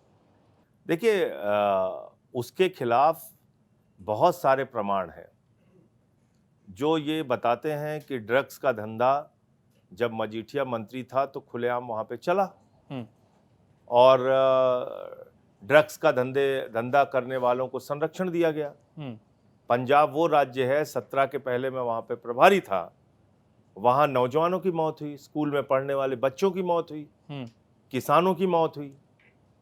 तो नशा वहाँ की जवानी में घोला गया, वहाँ के लोगों को नशे की लत लगाई गई, नशे का हजारों करोड़ का व्यापार खड़ा किया गया, और उस व्यापार को संरक्षण देने का काम विक्रम मजीठिया करता था। और उसके खिलाफ मैंने बोला तो मेरे खिलाफ 2 जगह उसने डिफेमेशन के केस कर रखे हैं, जिसकी लड़ाई मैं लड़ रहा हूं। उसके खिलाफ ईडी के अधिकारी निरंजन सिंह जी ने बोला तो उनका ट्रांसफर कर दिया जाता है। अभी सब आके सामने जाके विजिलेंस डिपार्टमेंट को अपना सबूत दे रहे हैं, अपनी गवाही दे रहे हैं। तो फिर केजरीवाल जी ने माफी क्यों मांग ली थी? आपके भी केस चल रहे हैं अभी तक, उन्होंने क्यों माफी क्यों मांगनी पड़ी उनको? देखिए, ऐसा है कि एक आदमी को चुनावी राजनीति में है या पार्टी संगठन के विस्तार में लगा हुआ है या दिन रात वो पार्टी को बढ़ाने के लिए मेहनत कर रहा है, तो अब आप एक ही व्यक्ति को तमाम कामों में उलझा के रखें, वो राजनीतिक रणनीति का अच्छा हिस्सा नहीं होता। तो इसलिए हम लोगों ने ये फैसला किया कि हम उस लड़ाई को हम लड़ेंगे। तो इसको उसी दृष्टि से देखा जाना चाहिए। ओके, तो अभी 3.5 साल हो गए हैं सरकार को चलते चलते तकरीबन, तो अभी भी एक भी एनडीपीएस का मामला मजीठिया पे क्यों नहीं दर्ज हुआ? जो अभी ये दर्ज हुआ है, ये आय से ज्यादा संपत्ति का मामला दर्ज हुआ है, जो आपके सरकारी वकील ने भी बोला है, और जो आपकी पार्टी है वो प्रचार कर रही है कि नशे का। और जो पर्चे पे जो एसआईटी ने बयान दिया कि इन पे ज्यादा पैसा कहां से आया, इसकी जांच हो, वो मामला दर्ज किया था चरणजीत सिंह चन्नी सरकार ने। अगर आपकी पार्टी इतना ही दमदार तरीके से बोल रही है, तो फिर एक नया पर्चा या फिर कोई रिकवरी ये क्यों नहीं हो पाई 3.5 साल में? और इस पे जो सारे विरोधी हैं ये बोल रहे हैं कि लगातार मजीठिया बोल रहे थे सरकार के खिलाफ, अभी हाल ही में एक मंत्री की आपत्तिजनक फोटोज वायरल करी, और ये कहीं ना कहीं पर्सनली हो गया है मामला, इस वजह से एकदम से ये सारी चीज करी गई अच्छा, है। ये बताइए, आपकी जो मंत्री की आपत्तिजनक फोटो जारी करी वो सही था? ये तो आपने नहीं, आपने मैं वो उस पे कुछ बोलना नहीं चाह रहा था, लेकिन आपने क्योंकि बोला है और ये कहा, ये आपके कैमरे पे रिकॉर्ड में जाएगा, वो कह रहा है सामने आके मंत्री कि ये हमारी पत्नी है, आप उसकी फोटो वायरल करोगे। ये क्या है? तो पिछले भी ये 2-3 बार से हो गया ना, ये या तो एक पहला मामला हो। मेरी बात तो सुनिए जी। आप। तो मेरा ये कहना है कि आप विरोध कीजिए, लेकिन विरोध में इस हद तक मत जाइए, इतने ऐसी हरकतों पे मत जाइए जिसमें कहीं कोई सच्चाई नहीं है। उसके पत्नी के साथ उसकी फोटो आप डाल रहे हो बदनाम करने के लिए। तो ये इस चीज को कौन सपोर्ट कर सकता है? कोई पंजाब का व्यक्ति सपोर्ट कर सकता है? बिल्कुल नहीं। एक बात। दूसरी बात आपने कही, एनडीपीएस के मामले में वो जेल भी होके आया है, ठीक है। दूसरा, अब जो उसके आय से अधिक संपत्ति का मामला है और एनडीपीएस का मामला है, यानी कि ड्रग्स से जुड़े हुए जो सबूत हैं वो भी एकत्रित किए जा रहे हैं। जो आय से अधिक संपत्ति का मामला है उसके भी प्रमाण है। तो अभी इंतजार कीजिए, उस पर मामले बनेंगे। तो मतलब अभी तरह हम इसकी वेट ही करेंगे, अभी हम पूरा एलिगेशन इन्वेस्टिगेशन चल रहा है ना, इन्वेस्टिगेशन चल रहा है। हाँ। जो वो कोर्ट में साबित होगा कि ये जो संपत्ति है वो ड्रग्स से बनी है या फिर नहीं बनी है, यही आप ठीक है। तो कोई भी मामले में तो प्रक्रिया यही होती है, एफआईआर दर्ज होती है, अरेस्ट होती है, इन्वेस्टिगेशन होती है, वो सारे प्रमाण कोर्ट तो के सामने आपको ये नहीं लगता कि प्रॉपर जिस अग्रेशन से आम आदमी पार्टी ने पूरा प्रचार किया 2022 इलेक्शन में अकाली दल के खिलाफ, बेदबी के मुद्दे की भी मैं अभी बात करूंगा आपसे, तो कोई नई एफआईआर भी लेके आते? तो चन्नी की एफआईआर लगातार चली आ रही है, उस पे जेल भी काट रही, सुप्रीम कोर्ट से राहत भी मिल गई। लोग ये पूछ रहे हैं, विरोधी भी ये पूछ रहे हैं, जो आज चन्नी की एफआईआर नहीं है, ये शायद आपको गलत है। चरणजीत सिंह चन्नी के ये हमारी सरकार के द्वारा किया गया एफआईआर। नहीं, एनडीपीएस की मैं बात कर रहा हूँ। तो एनडीपीएस तो उसके और सारे, अभी मैंने तो आपको बताया, चट्टोपाध्याय जी जो वहाँ के डीजीपी रहे, उन्होंने अरेस्ट की थी, उन्होंने जाके अभी विजिलेंस डिपार्टमेंट के सामने सारे प्रमाण सबूत रखे हैं। तो थोड़ा इंतजार कीजिए ना, इन्वेस्टिगेशन का एक हिस्सा होता है। जी बिल्कुल बिल्कुल, तो उसके लिए वक्त देना चाहिए। यही बातें मैं यही आपसे जानना चाहता हूँ, क्योंकि आप नेशनल में है और नेशनल की पकड़ जितनी जमीनी पद्धर पे है और उतनी ही आप, क्योंकि वहां पे भी आपने बहुत काम किया, यही मैं आपसे जानना चाहता हूँ, चट्टोपाध्याय को 3 साल क्यों लग गए अब गवाही देने के लिए? आज भी जो अकाली दल के पुराने लीडर होते थे, साथी थे विक्रम मजीठिया के, वो आज आ रहे हैं बाहर 3 साल बाद। क्या ऐसा इतनी लंबी जांच की? पहले हम लगातार, अब फिलहाल ये जांच होने दीजिए, फिर ही बात करेंगे। जांच होने दीजिए, जब और कुछ निकल के आएगा सामने तो आपको भी पता चल जाएगा। बिल्कुल बिल्कुल, क्या उम्मीद तो यही है कि कुछ निकल कर आए, ताकि जो बात हो रही है उस पे खड़े उतरें। और कुंवर विजय प्रताप जी को हाल ही में 5 साल के लिए बाहर कर दिया गया। क्या आपका इस पे है कि वो बार बार क्यों बोल रहे थे, स्टेटमेंट दे रहे थे मीडिया में आके, ये आम आदमी पार्टी की पॉलिसी नहीं है? देखिए, मेरी अपनी एक आदत है हमेशा से, और मैं उसका पालन करता हूँ। जो भी साथी अपने साथ काम कर चुका है, वो किसी कारण से अलग हुआ या उसके खिलाफ कोई कार्रवाई हुई, तो मैं उस पर कोई टिप्पणी नहीं करता। मेरा अपना ये मानना है, अगर आप किसी दल में हैं तो उस दल का अपना अनुशासन होता है, उसका पालन सबको करना चाहिए। वो चाहे संजय सिंह हो या कोई भी हम्म। व्यक्ति हो, विधायक हो, सांसद हो, मंत्री हो, उसको करना चाहिए। और बेदबी के मुद्दे पे अब बेदबी 24 के घंटे का मुद्दे पे इंसाफ था, इन्हीं की रिपोर्ट पे पूरे बेदबी पंजाब में वोटें मांगी गई कि कुंवर विजय प्रताप की हमारे पास रिपोर्ट है, दोषियों का नाम है, 24 घंटे में इंसाफ दे देंगे। वो 3.5 साल हो गए, इसीलिए लगातार वो बोल रहे हैं कि मेरी बात नहीं सुनी गई, मैंने इस्तीफा भी दिया एक आईपीएस ऑफिसर होके। देखिए, सारी सबूत न्यायालय के हम्म। सामने हैं आज की तारीख में। आप ये नहीं कह सकते कि सबूत नहीं है। और जिसकी वजह से सुखबीर बादल को क्या क्या झेलना पड़ा वो भी आप जानते हैं, बिल्कुल। वो भी छुपा नहीं है। तो बेअदबी के मामले में अकाली दल कैसे शामिल थी, ये तो अब सामने आ चुका है। एक पंजाब के लोग इस बात को जानते हैं। अब जो फैसला उसमें अदालत का आएगा उसके हिसाब से कार्रवाई होगी। तो उसमें सरकार कुछ नहीं कर सकती, मतलब कुछ तेजी के लिए कुछ अपने अदालती फैसले में क्या वकील सरकार क्या कर सकती है? सरकार अपना वकील लगा सकती है, काम उस मामले की पैरवी अच्छे ढंग से कर सकती है, जो हम कर रहे हैं। और अभी जो बात चल रही है कि एक युद्ध नशे विरुद्ध चल रहा है, तो उस पे ये बोला जा रहा है कि हमने लोगों के घर तोड़वा दिए जो नशे बेचते थे। जब ये तो बात होगी सारी प्रचार की, और जब ग्राउंड पे बात करें कि घर क्यों तोड़ा जा रहा है, कि ये नाजायज कब्जा है, जो एमसीडी है या फिर नगर पालिका है या परिषद है, उसमें ये नहीं आता, इसलिए हम तोड़ा जा रहा है। और ये कहीं नहीं बोला जा रहा कि हम इन्होंने नशे से बनाया हुआ था इसलिए तोड़ा जा रहा है। सिर्फ यही बताया जाता है कि ये नाजायज बना हुआ है, इनकी जमीन तो पे नहीं है। जिनके घर तोड़े गए वो किस मामले में गिरफ्तार हुए? नशे के कारोबार में। तो फिर नशे पूरा जैसे हम दूसरी स्टेट पता में नहीं देखते हैं। आप क्यों नहीं सुन पाए, मुझे नहीं मालूम। कहा तो यही जा रहा है बराबर कि जिन लोगों ने नशे का कारोबार करके अवैध ढंग से संपत्ति बनाई, उनकी संपत्ति गिराई जा रही, ये कहा जा रहा है। और क्या आपका कहना है कि अभी जो 2 संभावित और देखिए, पंजाब में हम बेहतर काम कर रहे हैं, अच्छा काम कर रहे हैं। फ्री बिजली की जो दिल्ली की योजना थी, हमने पंजाब में भी लागू किया। 30-30 साल से जिन नहरों में पानी नहीं आ रहा था, वहाँ पे पानी पहुँचा है। हमारी सरकार ने 50,000 से ज़्यादा नौकरियाँ दी हैं, सरकारी नौकरियाँ दी हैं। पंजाब की सरकार ने व्यापार को उसका सरलीकरण किया है। उसमें जो तमाम दिक्कतें लोगों को आती थी उसको कम करने का काम किया है। स्कूलों को बेहतर बनाने का काम किया है। अभी उस दिशा में और तेज़ी से काम चल रहा है। तो जो इंसान के ज़िंदगी की ज़रूरतें हैं उसको लेके काम कर रही है हमारी सरकार। और नतीजा भी आपको लुधियाना में, जालंधर में जितने भी बाई इलेक्शन हुए उसमें आम आदमी पार्टी के पक्ष में दिख रहा है। तो शायद हमारे फैसले से लोग खुश हैं, तभी ये फैसला दे रहे हैं। और एक अभी क्लीन चिट दे दी गई है एक विधायक को जिनको पकड़ा गया था सबसे पहले आपकी सरकार में करप्शन पे। भगवंत मान ने खुद आके बोला था मुख्यमंत्री जी ने कि इनकी रिकॉर्डिंग मेरे पास आ गई है, ये मान चुके हैं, अब उन्हें क्लीन चिट दे दी कि उस केस का स्टेटस मुझे पता नहीं है, तो मैं उस पर कोई टिप्पणी नहीं कर सकता। जालंधर बाई इलेक्शन हो सकता है? जालंधर बाई इलेक्शन, जालंधर अब दोबारा बाई इलेक्शन होने की संभावना है। रमन अरोड़ा से बोला जा रहा है कि इस्तीफा लिया जा सकता है या ले लिया गया हुआ है। नहीं, उसके जिनको दोबारा से जिनको गिरफ्तार किया गया है, उनके बारे में उनको गिरफ्तार किया गया करप्शन के मामले में। मेरे ख्याल से उस वहाँ बाई इलेक्शन वाली बात तो मुझे नहीं पता। संजय जी, बहुत लंबा राजनीतिक विमर्श हो गया है, थोड़ा चलते हैं हम आपकी तरफ। आपके निजी जीवन में भी झांकना बहुत जरूरी है। 6 महीने की जेल यात्रा रही आपकी। किसी को भी अच्छा नहीं लगता है आंखें डबडबाई हुई देखना।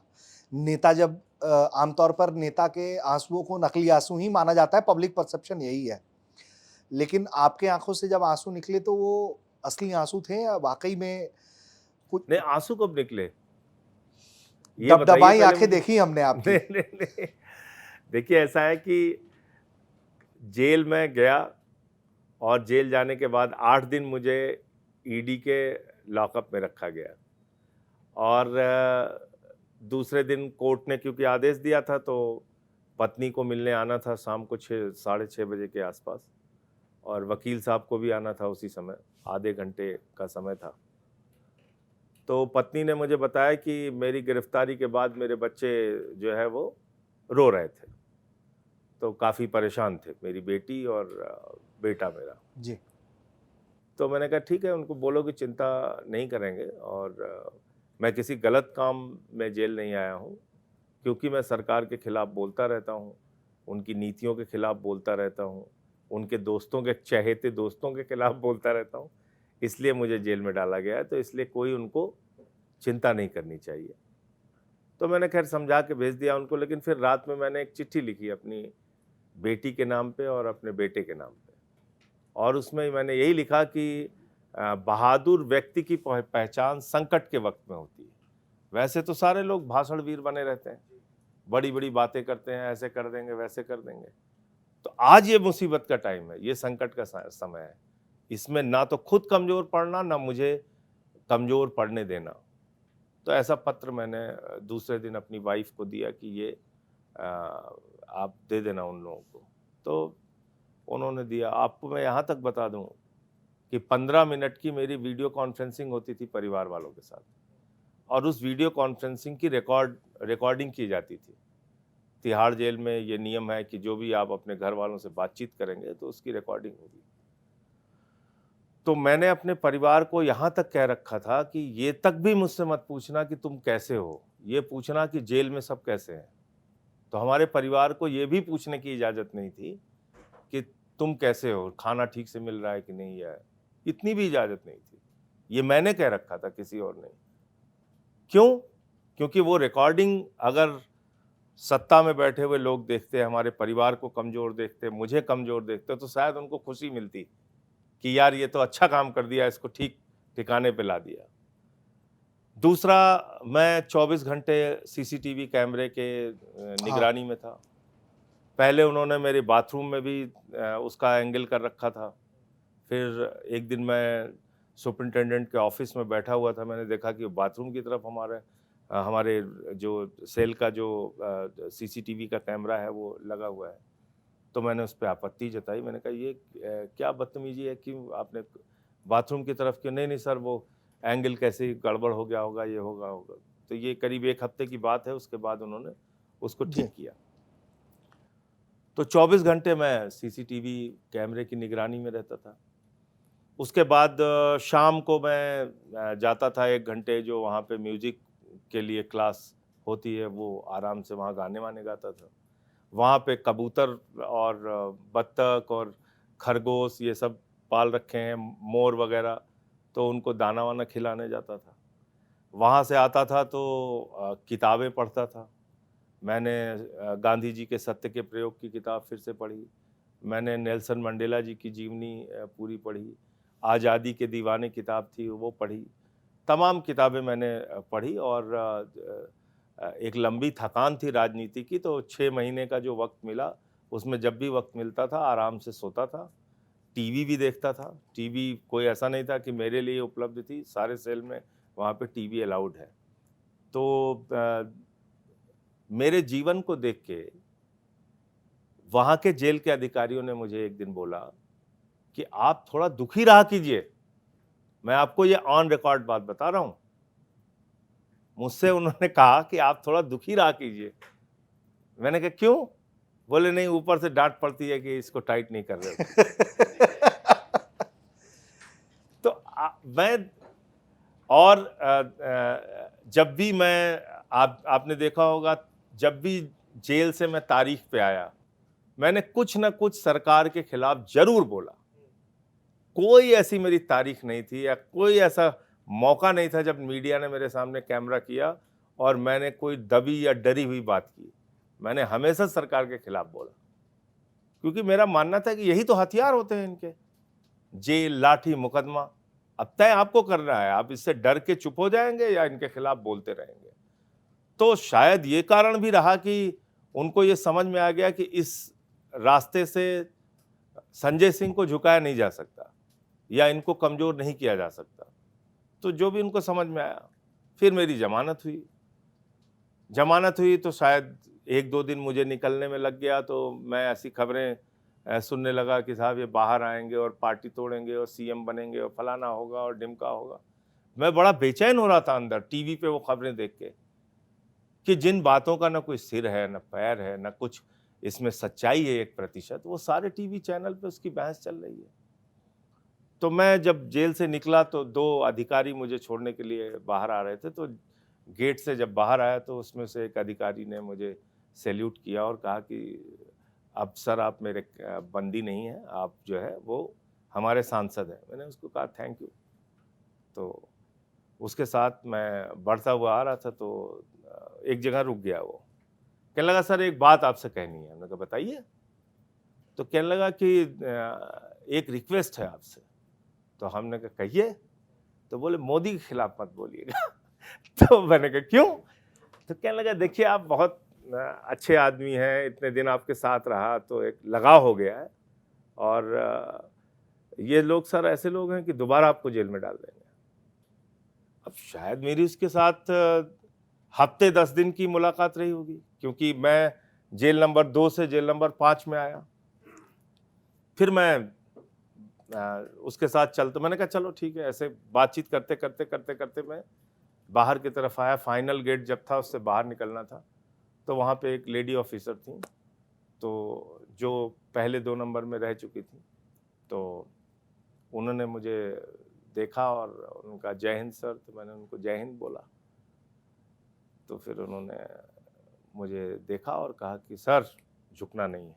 तो ये जो जेल यात्रा रही संजय जी आपकी, इसमें राजनीतिक और गैर राजनीतिक मित्र भी बने जेल के अंदर, मुलाकातें होती थी आपकी? बहुत सारे ऐसे भी, मतलब जैसे जो स्टाफ था वहाँ का, उनको भी ये पता था कि इनको बिना किसी कारण के, बिना किसी मुकदमे के जेल में डाला इनको, नहीं तो मतलब कोई वो आधार नहीं है। नंबर तो वो exchange- लोग सपोर्ट करते थे। और सपोर्ट करने का मतलब कि कोई बदसलूकी मेरे साथ नहीं किया किसी ने। और जो जेल के बाकी कैदी थे, उनकी छोटी मोटी जो समस्याएं होती थी, तो मैं अपनी तारीख पे जब आता था तो मैं जो लोग हमसे मिलने आते थे उनको पर्चियां बना के देता था कि भाई इसका ये काम है, इसके बच्चे का एडमिशन है, इसके घर पे ये समस्या है, तो इसको देख लेना। अच्छा। और उस समय जो भी हमारे साथी थे वो संजीव झा जी विधायक, दिलीप पांडे जी हमारे विधायक थे, आदिल थे, जो भी लोग मिलने आते थे बेसिकली मुझसे पार्टी के लोग, तो उनको मैं वो पर्चियां दे देता था कि भाई इन लोगों का ये काम है, तो इसको देखे तो रहना। नहीं मतलब ऐसी किसी से दोस्ती नहीं हुई जिसको अपना फोन नंबर आपने दे दिया कि निकलूंगा तो कॉल नहीं करें? नहीं, फोन नंबर दिया है, मैं तो आते भी हैं लोग मिलने। तो ऐसा नहीं है कि हमने कोई रिश्ते खत्म किए। देखिए मैं अपनी जिंदगी की सबसे बड़ी पूंजी अपनी दोस्ती मानता हूँ। तो जिससे भी मैंने दोस्ती की उसको शिद्दत से निभाई।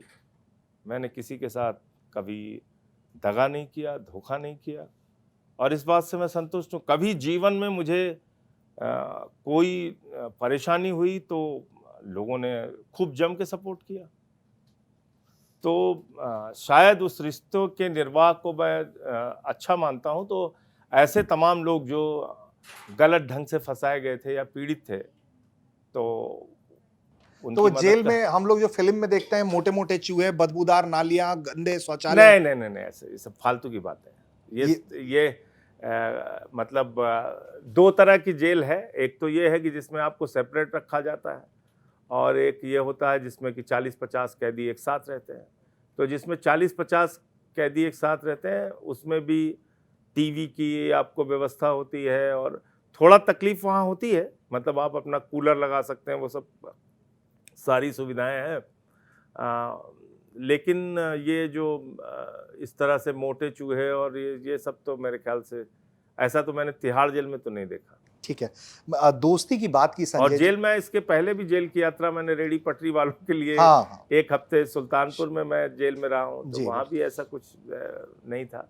जेल को लेकर डराया ज़्यादा जाता है, और वो डर लोगों के मन से निकलना चाहिए, मैं ऐसा मानता हूँ। अगर वो डर बना रहेगा तो सत्ता के लिए वो बहुत ताकत है, मतलब वो इस बात से खुश होते हैं कि आप डरते रहिए। इससे मतलब वही लोग प्रेरणा ले जो राजनीतिक लड़ाई लड़ रहे हैं। हाँ वरना देखिए, बाकी लोगों को तो मीडिया जेल के से- लोगों को भी प्रेरणा लेनी चाहिए। मीडिया के मित्रों को भी बहुत बार धमकाया जाता है, परेशान किया जाता है।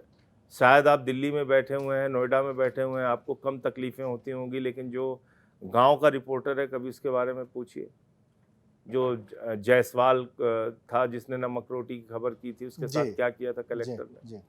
तो जो लोकल लेवल पे रिपोर्टर हैं वो बहुत मुश्किलें झेलते हैं। ऐसा नहीं है, वो जब खबरें निकाल के आपको देते हैं और आप उसको चलाते हैं तो उसकी परेशानी वहाँ उनको होती है, या आप किसी बड़ी खबर को जब एक्सपोज करते हैं तो आपको भी वो दिक्कत आती है। तो मैं तो समझता हूँ किसी को नहीं डरना चाहिए, ये हमेशा से सत्ता का हथियार है कि आप अगर कुछ बोलेंगे तो आपके खिलाफ जेल मुकदमे इसका इस्तेमाल किया जाएगा। 2-3 और छोटे सवाल हैं जिस पर आपकी प्रतिक्रिया चाहता हूं मैं।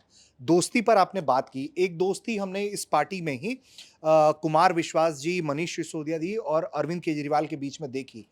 हमने उसका फिर अलगाव भी देखा, वाद-विवाद भी देखा और फिर आप लोगों की हार के बाद कुमार विश्वास का बयान भी देखा जिसमें उन्होंने कहा कि दिल्ली के साथ न्याय हुआ है, मुक्ति मिल गई है। इस तरह की प्रतिक्रिया जब आपने देखी, आपकी कोई इस पर राय है कुमार विश्वास को लेकर? मैं इन सब विषयों पे आप मेरी हिस्ट्री उठा के देख सकते हैं, मैं कभी नहीं बोलता और ना बोलूंगा। छोड़ दीजिए, कोई शिकायत नहीं है आपको इन कुमार, सारे सब्जेक्ट्स को छोड़ दीजिए। कोई शिकायत नहीं है आपको नहीं, कुमार विश्वास से? मैं ऐसा मानता हूं कि अगर हम साथ हैं तो अच्छे से उस रिश्ते को निभाएं, साथ नहीं भी हैं तो एक दूसरे के खिलाफ ना बोलें। तो मैं उसका पालन कर रहा हूँ। कम से कम आप पालन कर रहे हैं मैं कि पालन करता रहूंगा। आप चाहेंगे कि जो कभी दोस्त हुआ करते थे मैं वो भी इसका पालन करें? हाँ, चाहता जरूर हूं कि इसका पालन करें, लेकिन मैं खुद में तो इसका पालन करूंगा। संजय जी, आपको लेकर सोशल मीडिया की भी ट्रोलिंग होती है, उससे बॉदर होते हैं आप, परेशान होते हैं क्या? नहीं, ये कंपटीशन है, इसमें तो मुझे मजा आता है कि आप मुझे झूठा प्रचार कीजिए, मैं भी बोलता हूं आपके खिलाफ। तो फिर चलिए, आपको लेकर एक मुझे हाँ, वो आपके चैनल पे ही पूछा गया था कि टिकट ब्लैकिया लिखते हैं, फलाना कहते हाँ। हैं, तो करने दीजिए। मेरे माँ बाप, मेरे पिताजी इंटर कॉलेज के टीचर थे, रिटायर हो गए, अभी भी हैं। माता जी हमारी जूनियर हाई स्कूल की टीचर थी और वो भी रिटायर हो गई हैं, अभी भी हैं। उनका आशीर्वाद माँ बाप का मेरे ऊपर बना है। उन्होंने बड़े कष्ट से, मुश्किल से मुझे उड़ीसा में माइनिंग इंजीनियरिंग का डिप्लोमा कराया, तो मैंने वहाँ से पढ़ाई की। मैं उड़िया बहुत अच्छी बोल सकता हूँ। मेरे साथ के मेरे दोस्त, कोई एजीएम के पद पे है, कोई माइंस का मैनेजर है। मेरी डिग्री भी फर्जी नहीं है, मैं सबको अपने दोस्तों से भी मिला सकता हूँ। लेकिन बावजूद उसके अगर पूरी की पूरी बीजेपी की ट्रोल आर्मी लग के मुझे इस तरह से बदनाम करने की कोशिश करती है, तो मुझे लगता है कि ठीक है, वो मेरी चिंता कर रहे हैं, उनको 2 रुपए मिल रहा है कम से कम मेरे नाम पे एक ट्वीट का, तो अच्छी बात है। तो अब ये देखिए, ये कंपटीशन है। आप ये इस बात को साबित करता है कि संजय सिंह से भारतीय जनता पार्टी परेशान रहती है। वो हमारे ऊपर पैसे खर्च कर रहे हैं, 2-2 रुपए दे रहे हैं एक ट्वीट का, गाली देने का। आप सोचिए ना। नहीं, मतलब वो सिनेमा हॉल के टिकट ब्लैकमेलिंग जैसी चीज तो वो मतलब बहुत वैसी चीज है जो परेशान करनी चाहिए आपको। ये बिल्कुल मतलब नहीं, ऐसा है कि वो चाहते तो यही है ना कि मैं परेशान हूं। हाँ, आप चाहते हैं कि मैं उनके मकसद में उनको कामयाब कर दूं, ऐसा मैं करने नहीं दूंगा। मैं तो पढ़ता भी नहीं, लोग पढ़ के बताते हैं कि ये लिख रहे हैं, ये लिख रहे हैं, ये लिख रहे हैं। अरे भैया, मैंने माइनिंग इंजीनियरिंग में डिप्लोमा किया हुआ है। मेरे साथ के दोस्त जो है, कोई जीएम है, कोई माइंस का मैनेजर है, कोई बड़े बड़े पदों पे है, राउरकेला स्टील प्लांट में है, कुछ भिलाई स्टील प्लांट में है, कोई किसी माइंस में है, कोई धनबाद में है, कोई बिहार में है। तो अब मैं इस काम में सफाई देने में अपनी ऊर्जा लगाऊं, तो इसका क्या मतलब है? बस मैं इस बात से खुश रहता हूं कि 2-2 रुपए मिल रहे हैं उन मित्रों को जो मुझे गाली देते हैं, तो देते रहे। और पूरी की पूरी बीजेपी इस साजिश का हिस्सा बन के मेरे ऊपर पैसे खर्च कर रही है, मुझे बदनाम करने की कोशिश कर रही है। अब इससे देखना यह है कि मैं उनके इस बदनामी करने के तरीके से डर के चुपचाप बैठ जाता हूं या इनसे लड़ता हूं। ये तो परीक्षा है ना, तो मैं लड़ रहा हूं इनसे। मैं इन चीजों पर ध्यान नहीं देता, कभी नहीं देता। और आपने कभी भी देखा नहीं होगा कि मैंने अपनी ओर से, आप लोगों ने सवाल पूछ लिया तो उसका जवाब जरूर दे दिया। मैंने कभी अपनी ओर से इस बात की शिकायत किसी से नहीं की, किसी से भी नहीं की। तो ठीक है। संजय जी, आखिर में संजय सिंह को हमने, अच्छा, एक चीज ये भी है, देखिए, जैसे अभी अखिलेश यादव जी को लेके एक बहुत भद्दे कमेंट किया गया, हाँ, कि वो टोटी चोर जैसे शब्द का इस्तेमाल किया गया। अब टोटी चोरी से उनका क्या लेना देना है? लेकिन 1 लाख ट्वीट उनके खिलाफ मिल जाएगा भारतीय जनता पार्टी के ट्रोल आर्मी का, 1 लाख ट्वीट मिल जाएगा। इसी तरीके से मेरे बारे में है, सिनेमा हॉल का दृश्य भी बना देते हैं, मेरी फोटो भी लगा देते हैं। तो वो इन सब कामों में, और 2-2 रुपए मिलता है उनको, मुझे ऐसा बताया गया कि एक ट्वीट का 2 रुपए मिलता है। तो कर रहे हैं, करने दीजिए। संजय जी, मैं जा रहा था आखिरी सवाल की तरफ, लेकिन बीच में और अखिलेश, देखिए ये एक चीज मैं आपको और बताऊं कि ये जो आर्मी है, ये बहुत सारे, जो आप कह रहे हैं ना डरने वाली बात, बहुत सारे लोगों के मनोबल को गिराती है। कैसे गिराती है?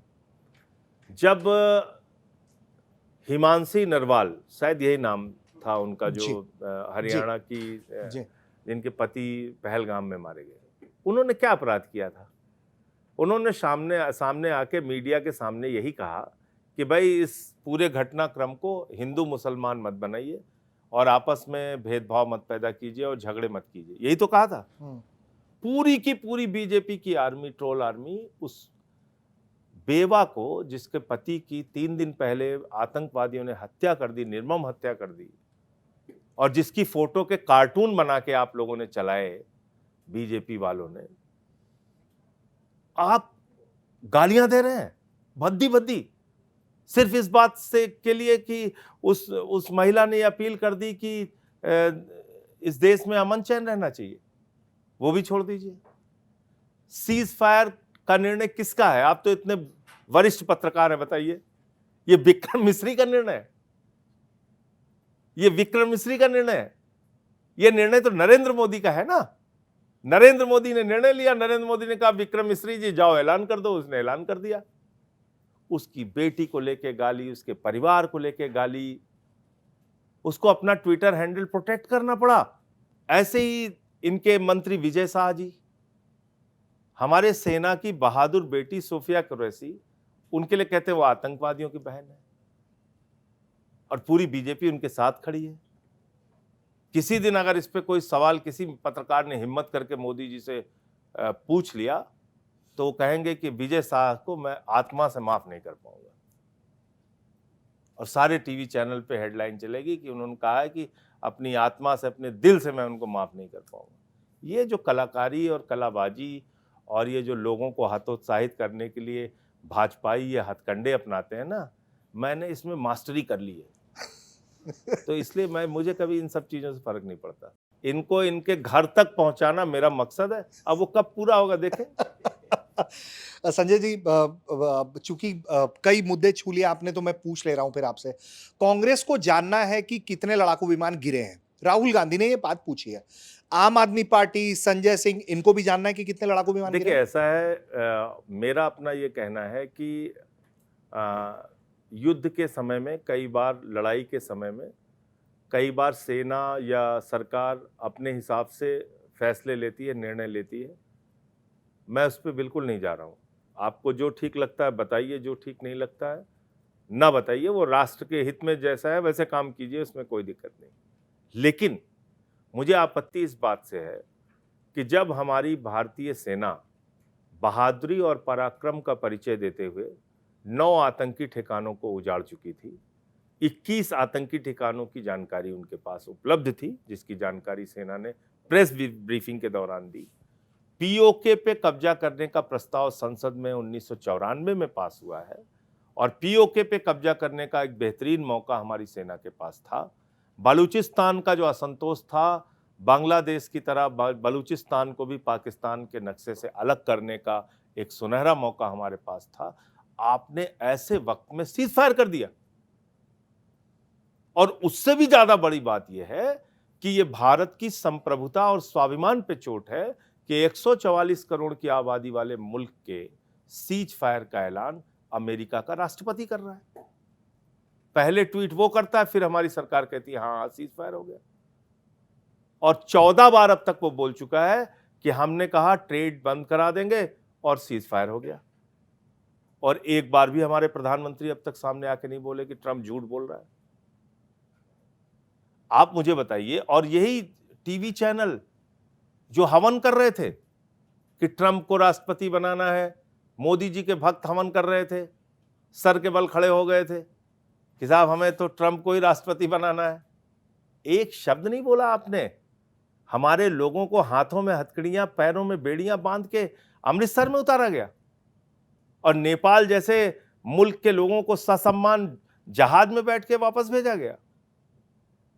ये भारत का अपमान नहीं है, भारत के प्रधानमंत्री को इसमें आगे आके नहीं बोलना चाहिए? आपने 129 बार विदेश यात्रा की, 73 देशों की आपने विदेश यात्रा की, एक भी देश हमारे पक्ष में नहीं खड़ा हुआ। नेपाल नहीं बोला, भूटान नहीं बोला, श्रीलंका नहीं बोला, मालदीव नहीं बोला, हमारे पड़ोसी देश नहीं बोले। और तो और छोड़िए, और सब कुछ छोड़ दीजिए, वो न्यू पपुआ गिनी वाला जो राष्ट्रपति पैर छू रहा था वो भी नहीं बोला। वो तो कम से कम बोल देता, वो भी नहीं बोला। तो देखिए फर्क क्या है कि 4 बार कपड़ा बदल के विदेशों में घूमने से और मोदी मोदी के नारे लगाने से विदेश नीति सफल नहीं होती। आधा कपड़ा पहन के भी राष्ट्रपिता महात्मा गांधी जब लंदन जाते हैं तो भारत के हक में फैसला लेके आते हैं। तो ये बुनियादी फर्क है। खाली जोर जोर से गले लगा के ही खीखी करके आप सोचते हैं आपकी विदेश नीति बहुत सफल हो गई। तो इसलिए ऑपरेशन सिंदूर में सेना की भूमिका बहादुरी, पराक्रम, शौर्य की थी। भारत सरकार की भूमिका, मोदी जी की भूमिका पे 100 प्रश्न है जिसका उन्होंने जवाब नहीं दिया। मैं इस मुद्दे पे बिल्कुल नहीं जा रहा हूं कि जो विमान कितने गिरे नहीं गिरे उसका हिसाब दो नहीं दो, उसके किसी विषय पे लड़ाई होगी तो ठीक है, नुकसान होते हैं दोनों तरफ से, हम उसके डिटेल में नहीं जा रहे हैं। लेकिन अब राफेल के ऊपर सवाल किसने उठाया? सेना के सबसे बड़े अधिकारी ने, अनिल रावत जी ने, विदेश में इंटरव्यू देके। तो उनके बात का आप जवाब दीजिए। किसने भारत सरकार के, चौहान ने कहा था कि कुछ टेक्निकल खामियां का सामना करना पड़ा हमें। तो वो टेक्निकल खामियां क्यों थी, किस कारण से थी, इसका जवाब हम तो नहीं देंगे ना, उसका जवाब तो प्रधानमंत्री जी देंगे। उनका प्रश्न जो है वो प्रधानमंत्री से है, सरकार से है। और अनिल रावत जी देशद्रोही हैं ऐसा कोई कह नहीं सकता है। कि कह सकते हैं हम, आप कह सकते हैं क्या? नहीं। तो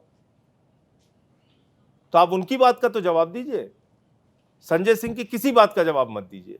आप वायुसेना अध्यक्ष की बात का तो जवाब देंगे।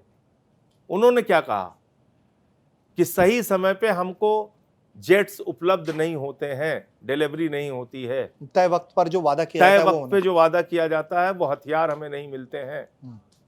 तो आप मुझे बताइए इसका जवाब कौन देगा? सरकार देगी ना, हम तो नहीं देंगे। इन बातों का जवाब दीजिए। पहलगाम में वो आतंकवादी कैसे आ गए, इसका जवाब सरकार देगी।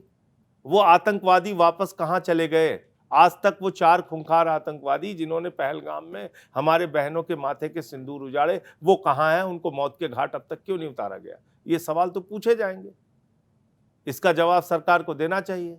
और आप राजनीतिक फायदा उठाने के चक्कर में इतने जोर शोर में रहते हैं, इतना आप लीन रहते हैं अपने हर चीज का राजनीतिक फायदा उठाने के चक्कर में कि आपको सोफिया कुरैशी का परिवार भी चाहिए हाथ हिलाने के लिए आपकी रैली में।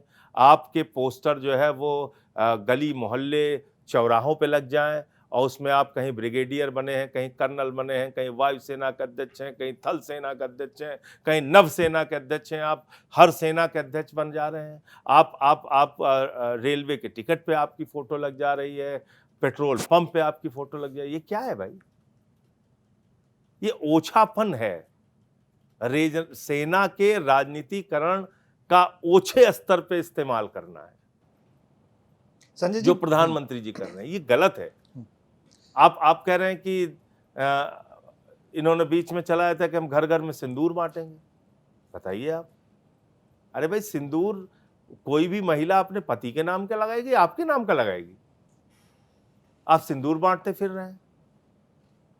तो ये सारे सवाल हैं। संजय जी, भारत पाकिस्तान की बातचीत हुई, अभी दलजीत दोसांझ की एक फिल्म भी आई, उसमें पाकिस्तानी कलाकार हैं हानिया आमिर, उस फिल्म में उसको लेकर भारत में विरोध हुआ और फिर भारत में रिलीज नहीं हो पाई।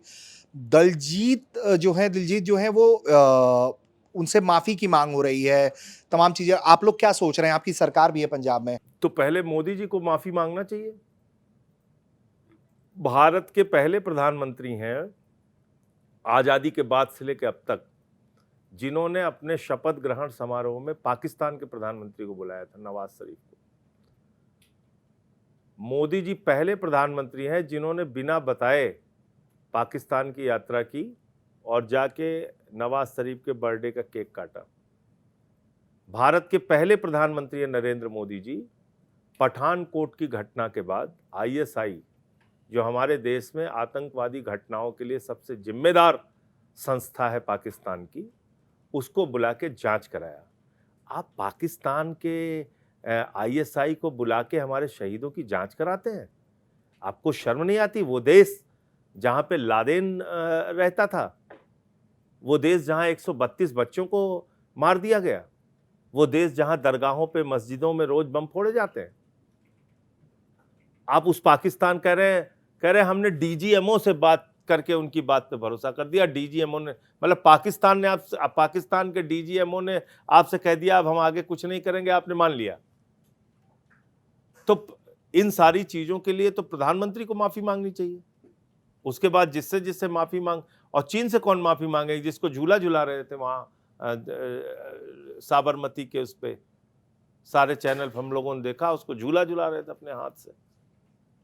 बताइए आप। नहीं तो दिलजीत के साथ गलवान खड़े- घाटी में हमारे 20 जवान शहीद हो गए, और उसके बाद भारत का ट्रेड चीन के साथ कितनी तेजी के साथ बढ़ा है, उसका आंकड़ा देख लीजिए आप। हाँ, नहीं तो आप दिलजीत के साथ हैं, उनकी फिल्म के साथ हैं, पाकिस्तानी कलाकार के साथ काम करने में सहमत हैं देखिए, आप? मैं कोई टिप्पणी करूंगा इसमें गाली गलौज शुरू हो जाएगा। इसलिए मैं ये कहता हूं कि अगर प्रधानमंत्री का माफी मांगने का ही सिलसिला शुरू करना है पाकिस्तान से किसी भी तरह के रिश्तों पर, तो उसकी शुरुआत प्रधानमंत्री को करना चाहिए, मैं ये कहूंगा। और क्या है कि देखिए, मुद्दे ऐसे ढूंढ ढूंढ के बनाना और ये करना, इसमें असली मुद्दों से ध्यान हटाने में बीजेपी की महारत है। मैं उसके चक्कर में नहीं फंसना चाहता। मैं तो कह रहा हूं कि चलो शुरुआत करो। तुम्हारे सबसे बड़े महामानव ने, विश्व गुरु ने क्यों बुलाया था नवाज शरीफ को, पाकिस्तान के प्रधानमंत्री को, अपने शपथ ग्रहण में? उसके लिए माफी मंगवाओ, फिर शुरू करो। इस पे भी चले कुछ 2-4 महीना। पूरा देश कुछ किसी काम में तो व्यस्त रहना चाहिए। अब एक नई चीज ये भी शुरू हो, इसमें कोई दिक्कत नहीं है, लेकिन शुरुआत प्रधानमंत्री से होनी चाहिए।